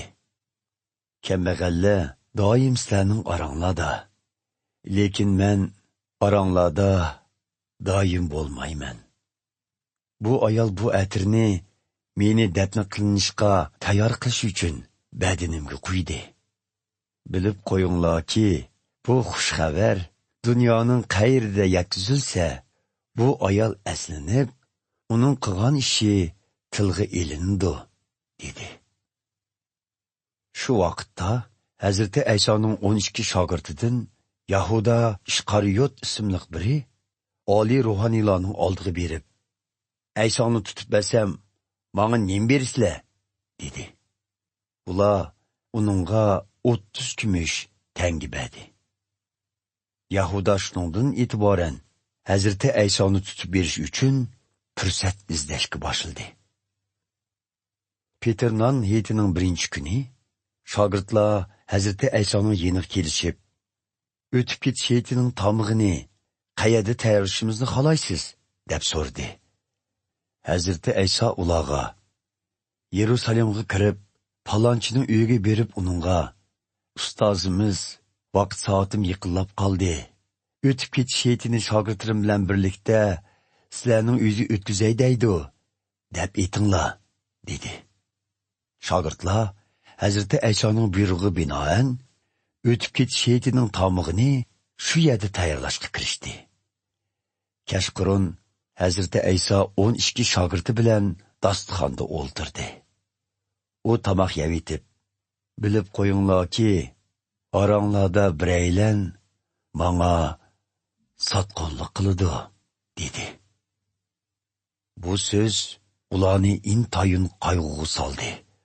Ular bir-birlab, "Ya Rabbim, men emasman?" deb so'rashga boshladi. "Menga sotqinlik qilg'uchi qo'lidagi nonni taxsiga men bilan birga to'girgan kishidir. Inson o'g'li muqaddas yozmalarda yozilganidek olamdan o'tadi. Lekin uningga sotqinlik qilgan kishining holiga voy. U odam tug'ilmagan bo'sichi koshki", dedi Hazreti Ayso. Uningga sotqinlik qilmoqchi bo'lgan Yahuda, "Ustoz, men emasman?" deb so'radi. Hazreti Ayso uningga, "Dal sen", dedi. Ular tomoq yeyishayotganda, Hazreti Ayso bir nonni qo'liga elib, Xudoga shukr etgandan keyin uni o'shtib turib, shogirdlarga ulashtirib berdi va "Elinglar, yanglar, bu mening tenim", dedi. Ondan qo'lga bir jom elib, Xudoga shukr etgandan keyin uni shogirdlarga sunib, "Hammanglar buningdan ichinglar. Bu mening nurg'un odamlarning gunohlarining kechirim qilinishi uchun to'kilib, Xudoning ahdisini tuzilgan qinimdir. Shuni bilib qo'yinglarki, Xudo otamning podsholigida sizlar bilan birlikda yangicha sharobdan ichmaguncha bundaq sharobni hargiz ichmayman", dedi. Ular Madiya naqshni aytgandan keyin taloga chiqib, Zaytun teg'iga qarab ketishdi. Bu chaqda Hazreti Ayso shogirdlarga, "Bugun kecha hammanglar mening beshimga keladigan ishlar sabablik meni tashlab ketishsizlar. Chunki muqaddas yozmalarda Xudo qo'ychini urib o'ltiraman, podidagi qo'ylari patparoq bo'lib ketadi degan. Lekin men tirilgandan keyin Galileyaga sizlardan burun boraman dedi. Petrus uningga: "Hammaylan sizni tashlab ketsinmi? Men hargiz tashlab ketmayman" dedi. Bilib qo'yginki, bugun kecha g'o'rash chillashdan burun sen mendan 3 qitim tanisan, dedi Hazreti Ayso. Biroq Petrus: "Siz bilan birga o'lishga to'g'ri kelsa-mu, sizdan tanmayman" dedi. Qolgan shogirdlarmi shundoq deyishdi. Keyin Hazreti Ayso shogirdi bilan birga Getsemane degan bir yerga keldi. U shogirdlarga: "Men u yoqqa berib, duo tilovat qilib kelguncha, mushu joyda o'ltirib turinglar" deb Petrusni, shundoqla Zabadiyning 2 o'g'li Yoqub va Yohannani birga elib mangdi. Bu vaqtda Hazreti Aysoni g'am besib, ko'ngli qattiq bearom bo'lishga boshladi.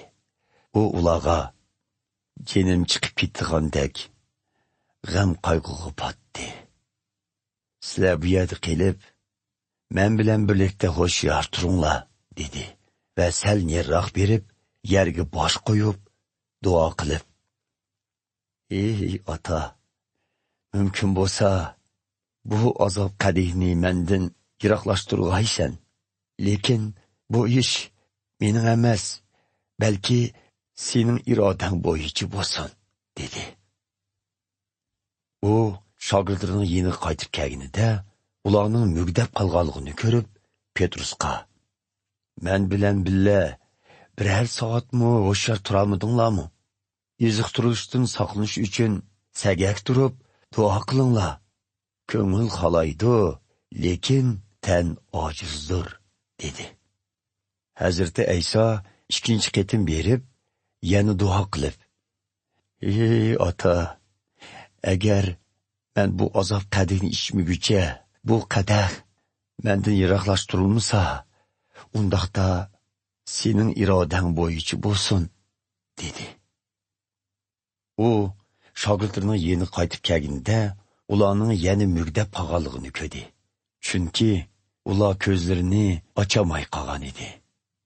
Shuning bilan Hazreti Ayso ularni tashlab 3 qitim berib, yana shu so'zlar bilan duo qildi.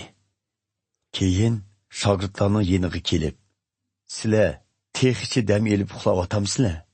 İnson o'g'lining gunohkorlarning qo'liga topshiriladigan vaqt soati yetib keldi. Qo'pinglar, ketayli. Mana, bana sotqinlik qildigan kishi kepti" dedi. Hazreti Aysoning so'zi oyoqlashmasdanla 12 shogirdining biri bo'lgan Yahuda keldi. Uning yenida oliy ruhoniylar va xalq oqsoqollari tarafidan avatilgan qilich to'qmoqlar bilan qurollangan zo'r bir to'p odam bor edi. Hazreti Aysoga sotqinlik qilgan Yahuda ularga olliburun: "Men kimni so'ysam, Hazreti Ayso shu, sizlar uni tutinglar" degan va so'yish orqali belgi bermoqchi bo'lgan edi. U uddul Hazreti Aysoni oldiga berib: "Salom ustoz" deb uni so'ydi. Hazreti Ayso uningga: "Birodar, qiladiganingni qil" dedi.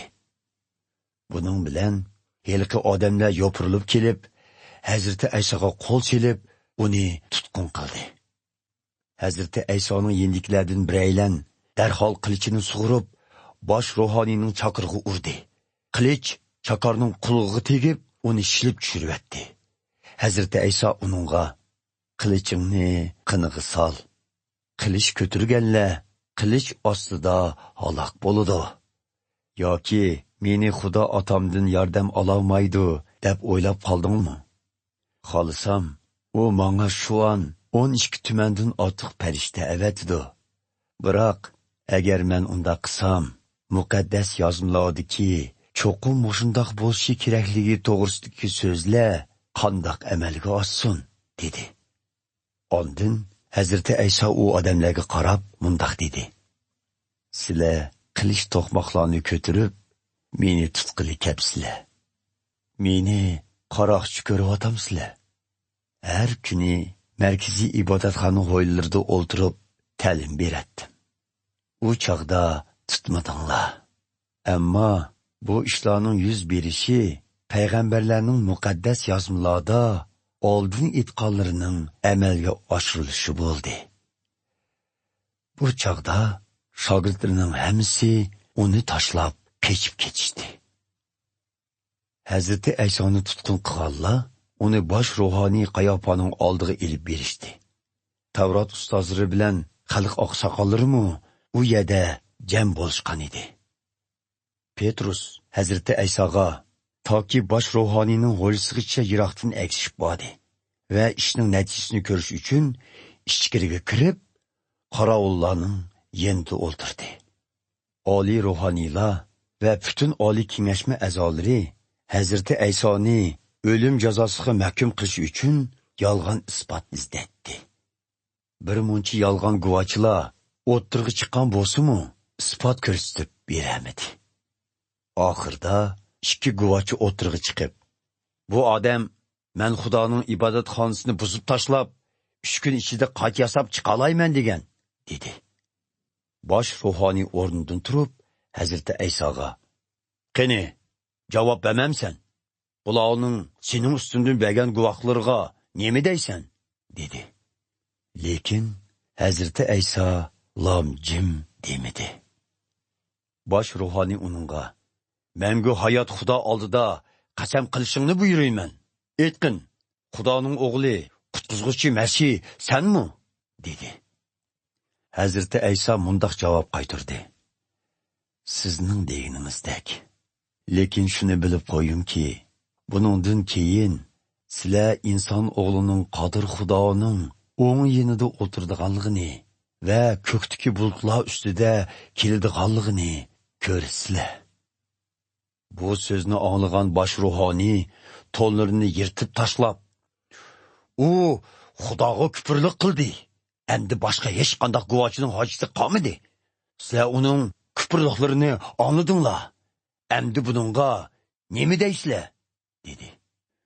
"O'lim jazosiga tegishlik" deb javob qaytarishdi ular. Buning bilan ular Hazreti Aysoning yuziga tukirib, uningga mush otdi. Ba'zilari uni qachatlab, "Ey Masih, payg'ambar bo'lsang, aytib boqina, seni kim urdi?" deyishdi. Petrus tashqiridagi hovlida o'tiradi. Bir dedak uning yeniga kelib, "Sen Galiliyalik Ayso bilan bir eding-ku?" dedi. "Sening nima deyotganingni tushunmadim" deb inkor qildi Petrus hammaylarning oldida. Ondan Petrus darvozaning oldiga chiqdi. Uni ko'rgan yana bir dedak u yerda turganlarga, "Bu odam Nosiralik Aysoning sherigi edi" dedi. Petrus qasam qilib, "Men u odamni tanimayman" deb yana inkor qildi. U yerda turganlar birozdan keyin Petrusning yeniga kelib, "Shubhisizki, sen Aysoning sheriklarining biri, talaffuzingdan mana men deb chiqib turdi" deyishdi. Petrus qasam qilib, "U odamni tanimayman. Bo'lmasa, meni Xudo ursin" dedi. Dal shu chaqda g'o'ras chilladi. Petrus Hazreti Aysoning g'o'ras chillashdan burun "Sen mendan 3 qatim tanisan" degan so'zni esiga ilib, tashqariga chiqib, qattiq yig'lab ketdi.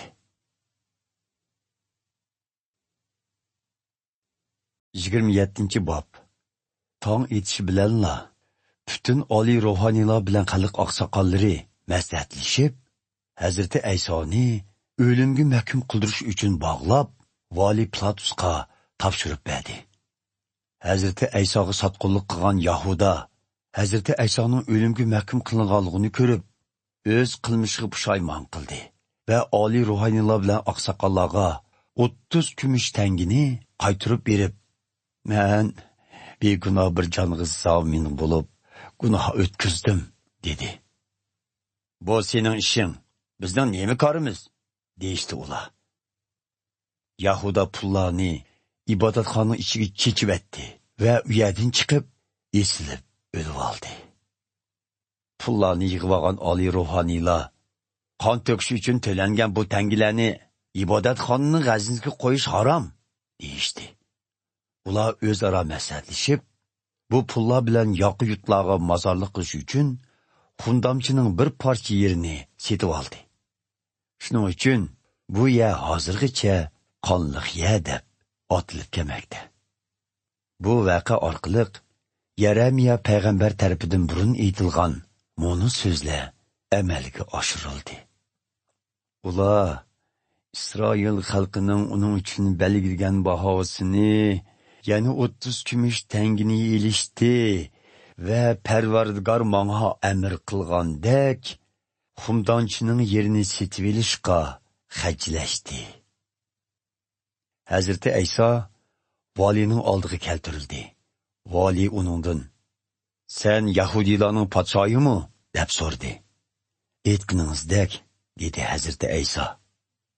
Oliy ruhoniylar va oqsoqollar uning ustidan shikoyat qilganda, u bir eg'izmi javob bermadi. Buning bilan Pilatus uningga: "Sening ustingdan qilingan shuncha ko'p shikoyatlarni olmayyotamsan", dedi. Biroq Hazreti Ayso ularning biriga javob bermadi. Vali bunga intayin hayron qoldi.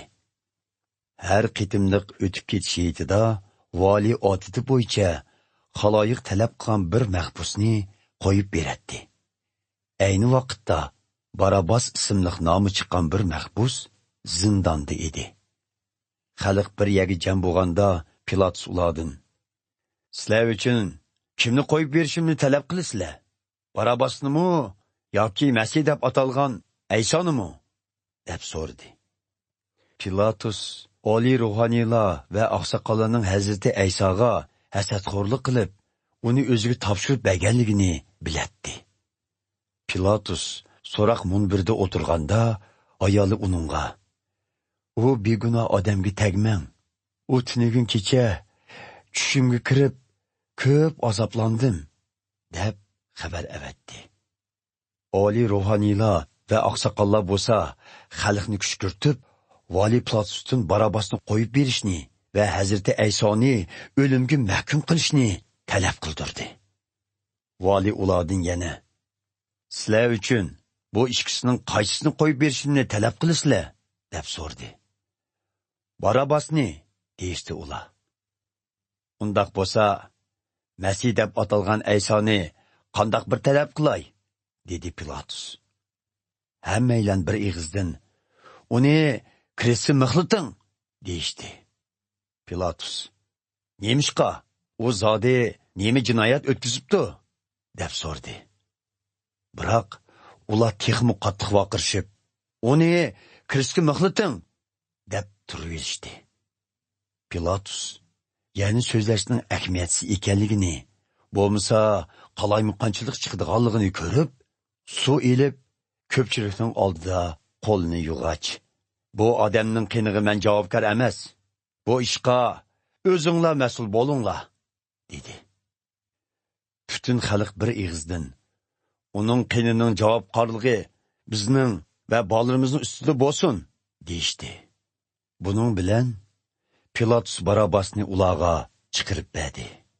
Hazrati Aysoni bo'lsa qamchilatgandan keyin krestga mixlash uchun lashkarlarga topshirdi.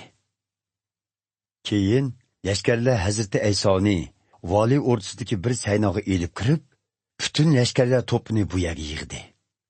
Ular Hazrati Aysoni yalang'ochlab, uchisiga shahona so'sun rangli to'n kiydirishdi. Tikan shoxlarini o'rib bir toj yasab, beshig'i kiydirdi va o'ng qo'liga bir qo'mishni tutqizdi. Ondan uning oldiga tizilib: "Yoshsin, Yahudilarning podshohi", deb mazoq qilishdi. Uningga tukirishdi. Qo'mishni ilib, uning beshig'i urishdi. Uni mana shundoq mazoq qilgandan keyin to'nni soldirib, uchisiga o'z kiyimlarini kiydirdi va krestga mixlash uchun elib menishdi. Ular tashqarıga chiqqanida Kirini shaharlik Simon ismli bir kishini uchirtib, Hazreti Ayso yutib mangan kresni uningga majburiy ko'tirgizdi. Ular Golgota, ya'ni bosh so'ngak degan yerga kelganda, Hazreti Aysoga ichish uchun doğru arashtirilgan sharob berdi. Lekin Hazreti Ayso uni tetib ko'rib, ishkili unimidi. Lashkarlar Hazreti Aysoni kresga mixlagandan keyin chak tashlashib, kiyimlarini bo'lishib oldi. Ondan keyin u yerda o'ltirib, navbatchilik qildi. Ular Hazreti Aysoning beshining yuqori tarafiga bu Yahudiylarning podshohi Ayso deb yozilgan bir gunoh taxtasini osdi. Hazreti Aysodan boshqa ikki qaroqchimi kresga mixlangan bo'lib, biri uning o'ng yendiki, yana biri sol yendiki kresda edi. U yerdan o'tganlar boshlarini chayqishib, Hazreti Aysoni haqoratlab, "Qani, sen ibodatxonani buzib tashlab, 3 kunda qaytadan yasab chiqadigan odam eding-ku. Endi o'zingni qutqizg'ina. Xudoning o'g'li bo'lsang, kresdan tushib boqqin", deyishdi. Oliy ruhoniylar, Tavrat ustozlari va oqsoqollarmi uni shundoq maskara qilib, boshqalarni qutqizib ekan, o'zini qutqiza olmadi. İsraillarning podshohiymish texi. Endi kresdan tushib boqsin-ku, ondan uningga e'tiqod qilayli. O, Xudoga shilatdi. Xudo uni azizlasa, qutqizib boqmasinmi? Chunki u men Xudoning o'g'li degan edi, deyishdi. Hazreti Ayso bilan billa kresga mixlangan qaroqchilarmi uni shundoq haqoratlashdi. Tush vaqti soat 12 dan soat 3 gacha butun zaminni qorong'ulik bosdi. Soat 3larda Hazreti Ayso yuqori ovoz bilan "Yeli, yeli, lama shavaqtani", ya'ni "Xudoyim, Xudoyim, meni nimishq tashlab etding", deb vaqirdi. U yerda turganlarning ba'zilari buni xato anglab, "Bu odam İlyas payg'ambarga murojaat qilyotdi", deyishdi. Ularning ichidan biraylan darhol yugurib berib, bir parcha bulutni akeldi.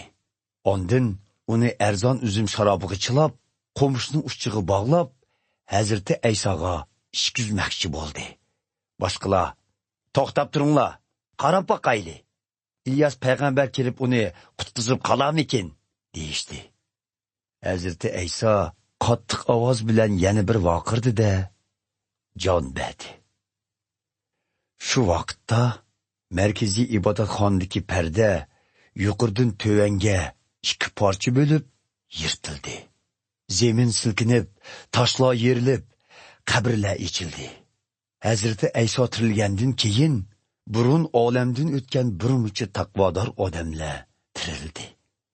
Ular qabrlardan chiqdi va muqaddas shahar Yerusalimga kirib, u yerda nurg'un kishilarga ko'rindi. Hazreti Aysoni ko'zat qilayotgan yuzbeshi va lashkarlar zeminning silkinishi va boshqa hodislarni ko'rib, intoyin qo'qishgan holda, "U haqiqatan Xudoning o'g'li ekan", deyishdi. U yerda yana voqeani yiroqdan ko'rib turgan bir muncha ayollar bor edi. Ular Hazreti Aysoga xizmat qilish uchun Galiliya o'lkasidan uningga ergishib kelgan edi. Ularning orasida Bajdallik Maryam, Yoqub bilan Yusufning onasi Maryam, Zabadiyning o'g'illarining onasimi bor edi. Kun petishga yaqin Aramatiyalik Yusuf ismli bir boy keldi. U Hazreti Aysoning shogirdlaridan edi. U vali Pilatusning oldiga berib, Hazreti Aysoning jasadini talab qildi. Pilatus jasadni uningga berishga amr qildi. Yusuf jasadni elib, pokiz kandi raxt bilan o'rab, kepanlidi va uni o'zi uchun qiyoda o'ydirgan yangi qabriga qo'ydi. Ondan qabrining og'ziga yo'g'on bir qo'ram toshni do'miltib qo'yib, ketib qoldi. Majdallik Maryam bilan yana bir Maryam bo'lsa, u yerda qabrining uddilida o'ltirishdi. Dam ilish kunining harpisi o'tgan edi.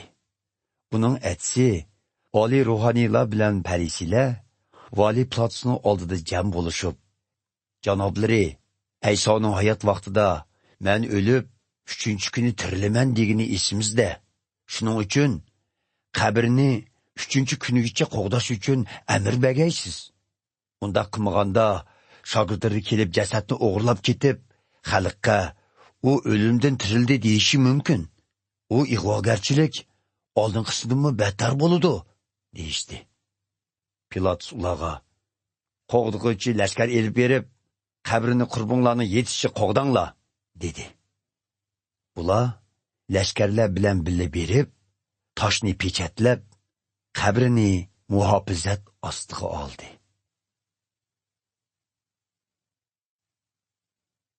28-bob. Dam ilish kuni o'tib, yakshanba kuni tong suzilganda, Majdallik Maryam bilan yana bir Maryam qabrini yo'qlab bordi. Tuyg'usiz qattiq yer tabrab ketdi. Chunki Rabbning farishlarining biri osmondan tushib, qabriga berib, toshni bir yong'i do'militib, ustida o'tirgan edi. Farishtaning qiyofati chaqmoqdek, kiyimlari qordek oppoq edi. Qo'g'dug'uchilar uningdan qo'rqib titrishib, o'likdek qetib qoldi. Farishta ayollarga mundaq dedi: Qo'rqmanglar, sizlarning kristga mixlangan Hazrati Aysoni izlaydiganlarni bilaman. U bu yerda emas. U o'zi aytgandek tirildi. Kelinglar, u yotgan joyni ko'ringlar. Darhol berib, uning shogirdlariga Hazrati Ayso o'limdan tirilibdi. Galileyaga sizlardan avval bor ekan. Uni shu yerda ko'rdikansizlar danglar. Mana, men sizlarga aytib berdim. Ayollar bir tarafdan qo'rqsa, yana bir tarafdan zo'r xushallik ichida qabrdan darhol ayrilib, yugurgan piti Hazrati Aysoning shogirdlariga xabar berishga ketishdi. To'satdan Hazrati Ayso ularning oldiga chiqib, "Salom sizlarga", dedi. Ularni oldiga berib, Hazrati Aysoning putiga esilib, uningga sajda qildi. Shu chaqda Hazrati Ayso ularga: "Qo'rqmanglar, berib qarindoshlarimga xabar qilinglar. Galileyaga borsin. Meni shu yerda ko'rdi", dedi. Ayollar texi yo'lda ketayotganda, qabr qo'dg'uvchilarning ba'zilari shaharga kirib, bo'lgan voqealarning hammasini oliy ruhoniylarga xabar qildi. Oliy ruhoniylar oqsoqollar bilan bir yerga yig'ilib maslahatlashgandan keyin lashkarlarga zo'r miqdorda pul berib, "Sizlar Aysoning shogirdlari kechisi kelib, biz uxlayotganda uning jasadini o'g'irlab aketibdi", denglar. Agar bu xabar valining quliga yetib qolsa, biz orig'i tushib, sizlarga gap keltirmaymiz, dedi. Shundoq qilib, lashkarlar pulni oldi va ularning degini bo'yicha qildi. Bu ig'vo bugungacha Yahudiylar orasida tarqalib kelmoqda. 11 shogird Hazrati Ayso ularga aytgan Galileyadagi taqqa chiqishdi. Ular Hazrati Aysoni ko'rganida uningga sajda qilishdi. Lekin ba'zilari gumon ichida edi. Hazrati Ayso ularning yeniga kelib, mundaq dedi: "Arshda va yer yuzida butun huquq bana berildi. Shuning uchun berib, butkul millatlarni mening shogirdlarim qilib yetishtiringlar. Ularni Xudo Ota, uning o'g'li va muqaddas ruhning nomi bilan cho'mildirib, ularga men sizlarga buyurgan barliq amrlarga amal qilishni o'rgatinglar. Men haqiqatanmi zaman oxirigacha har doim sizlar bilan birga bo'laman."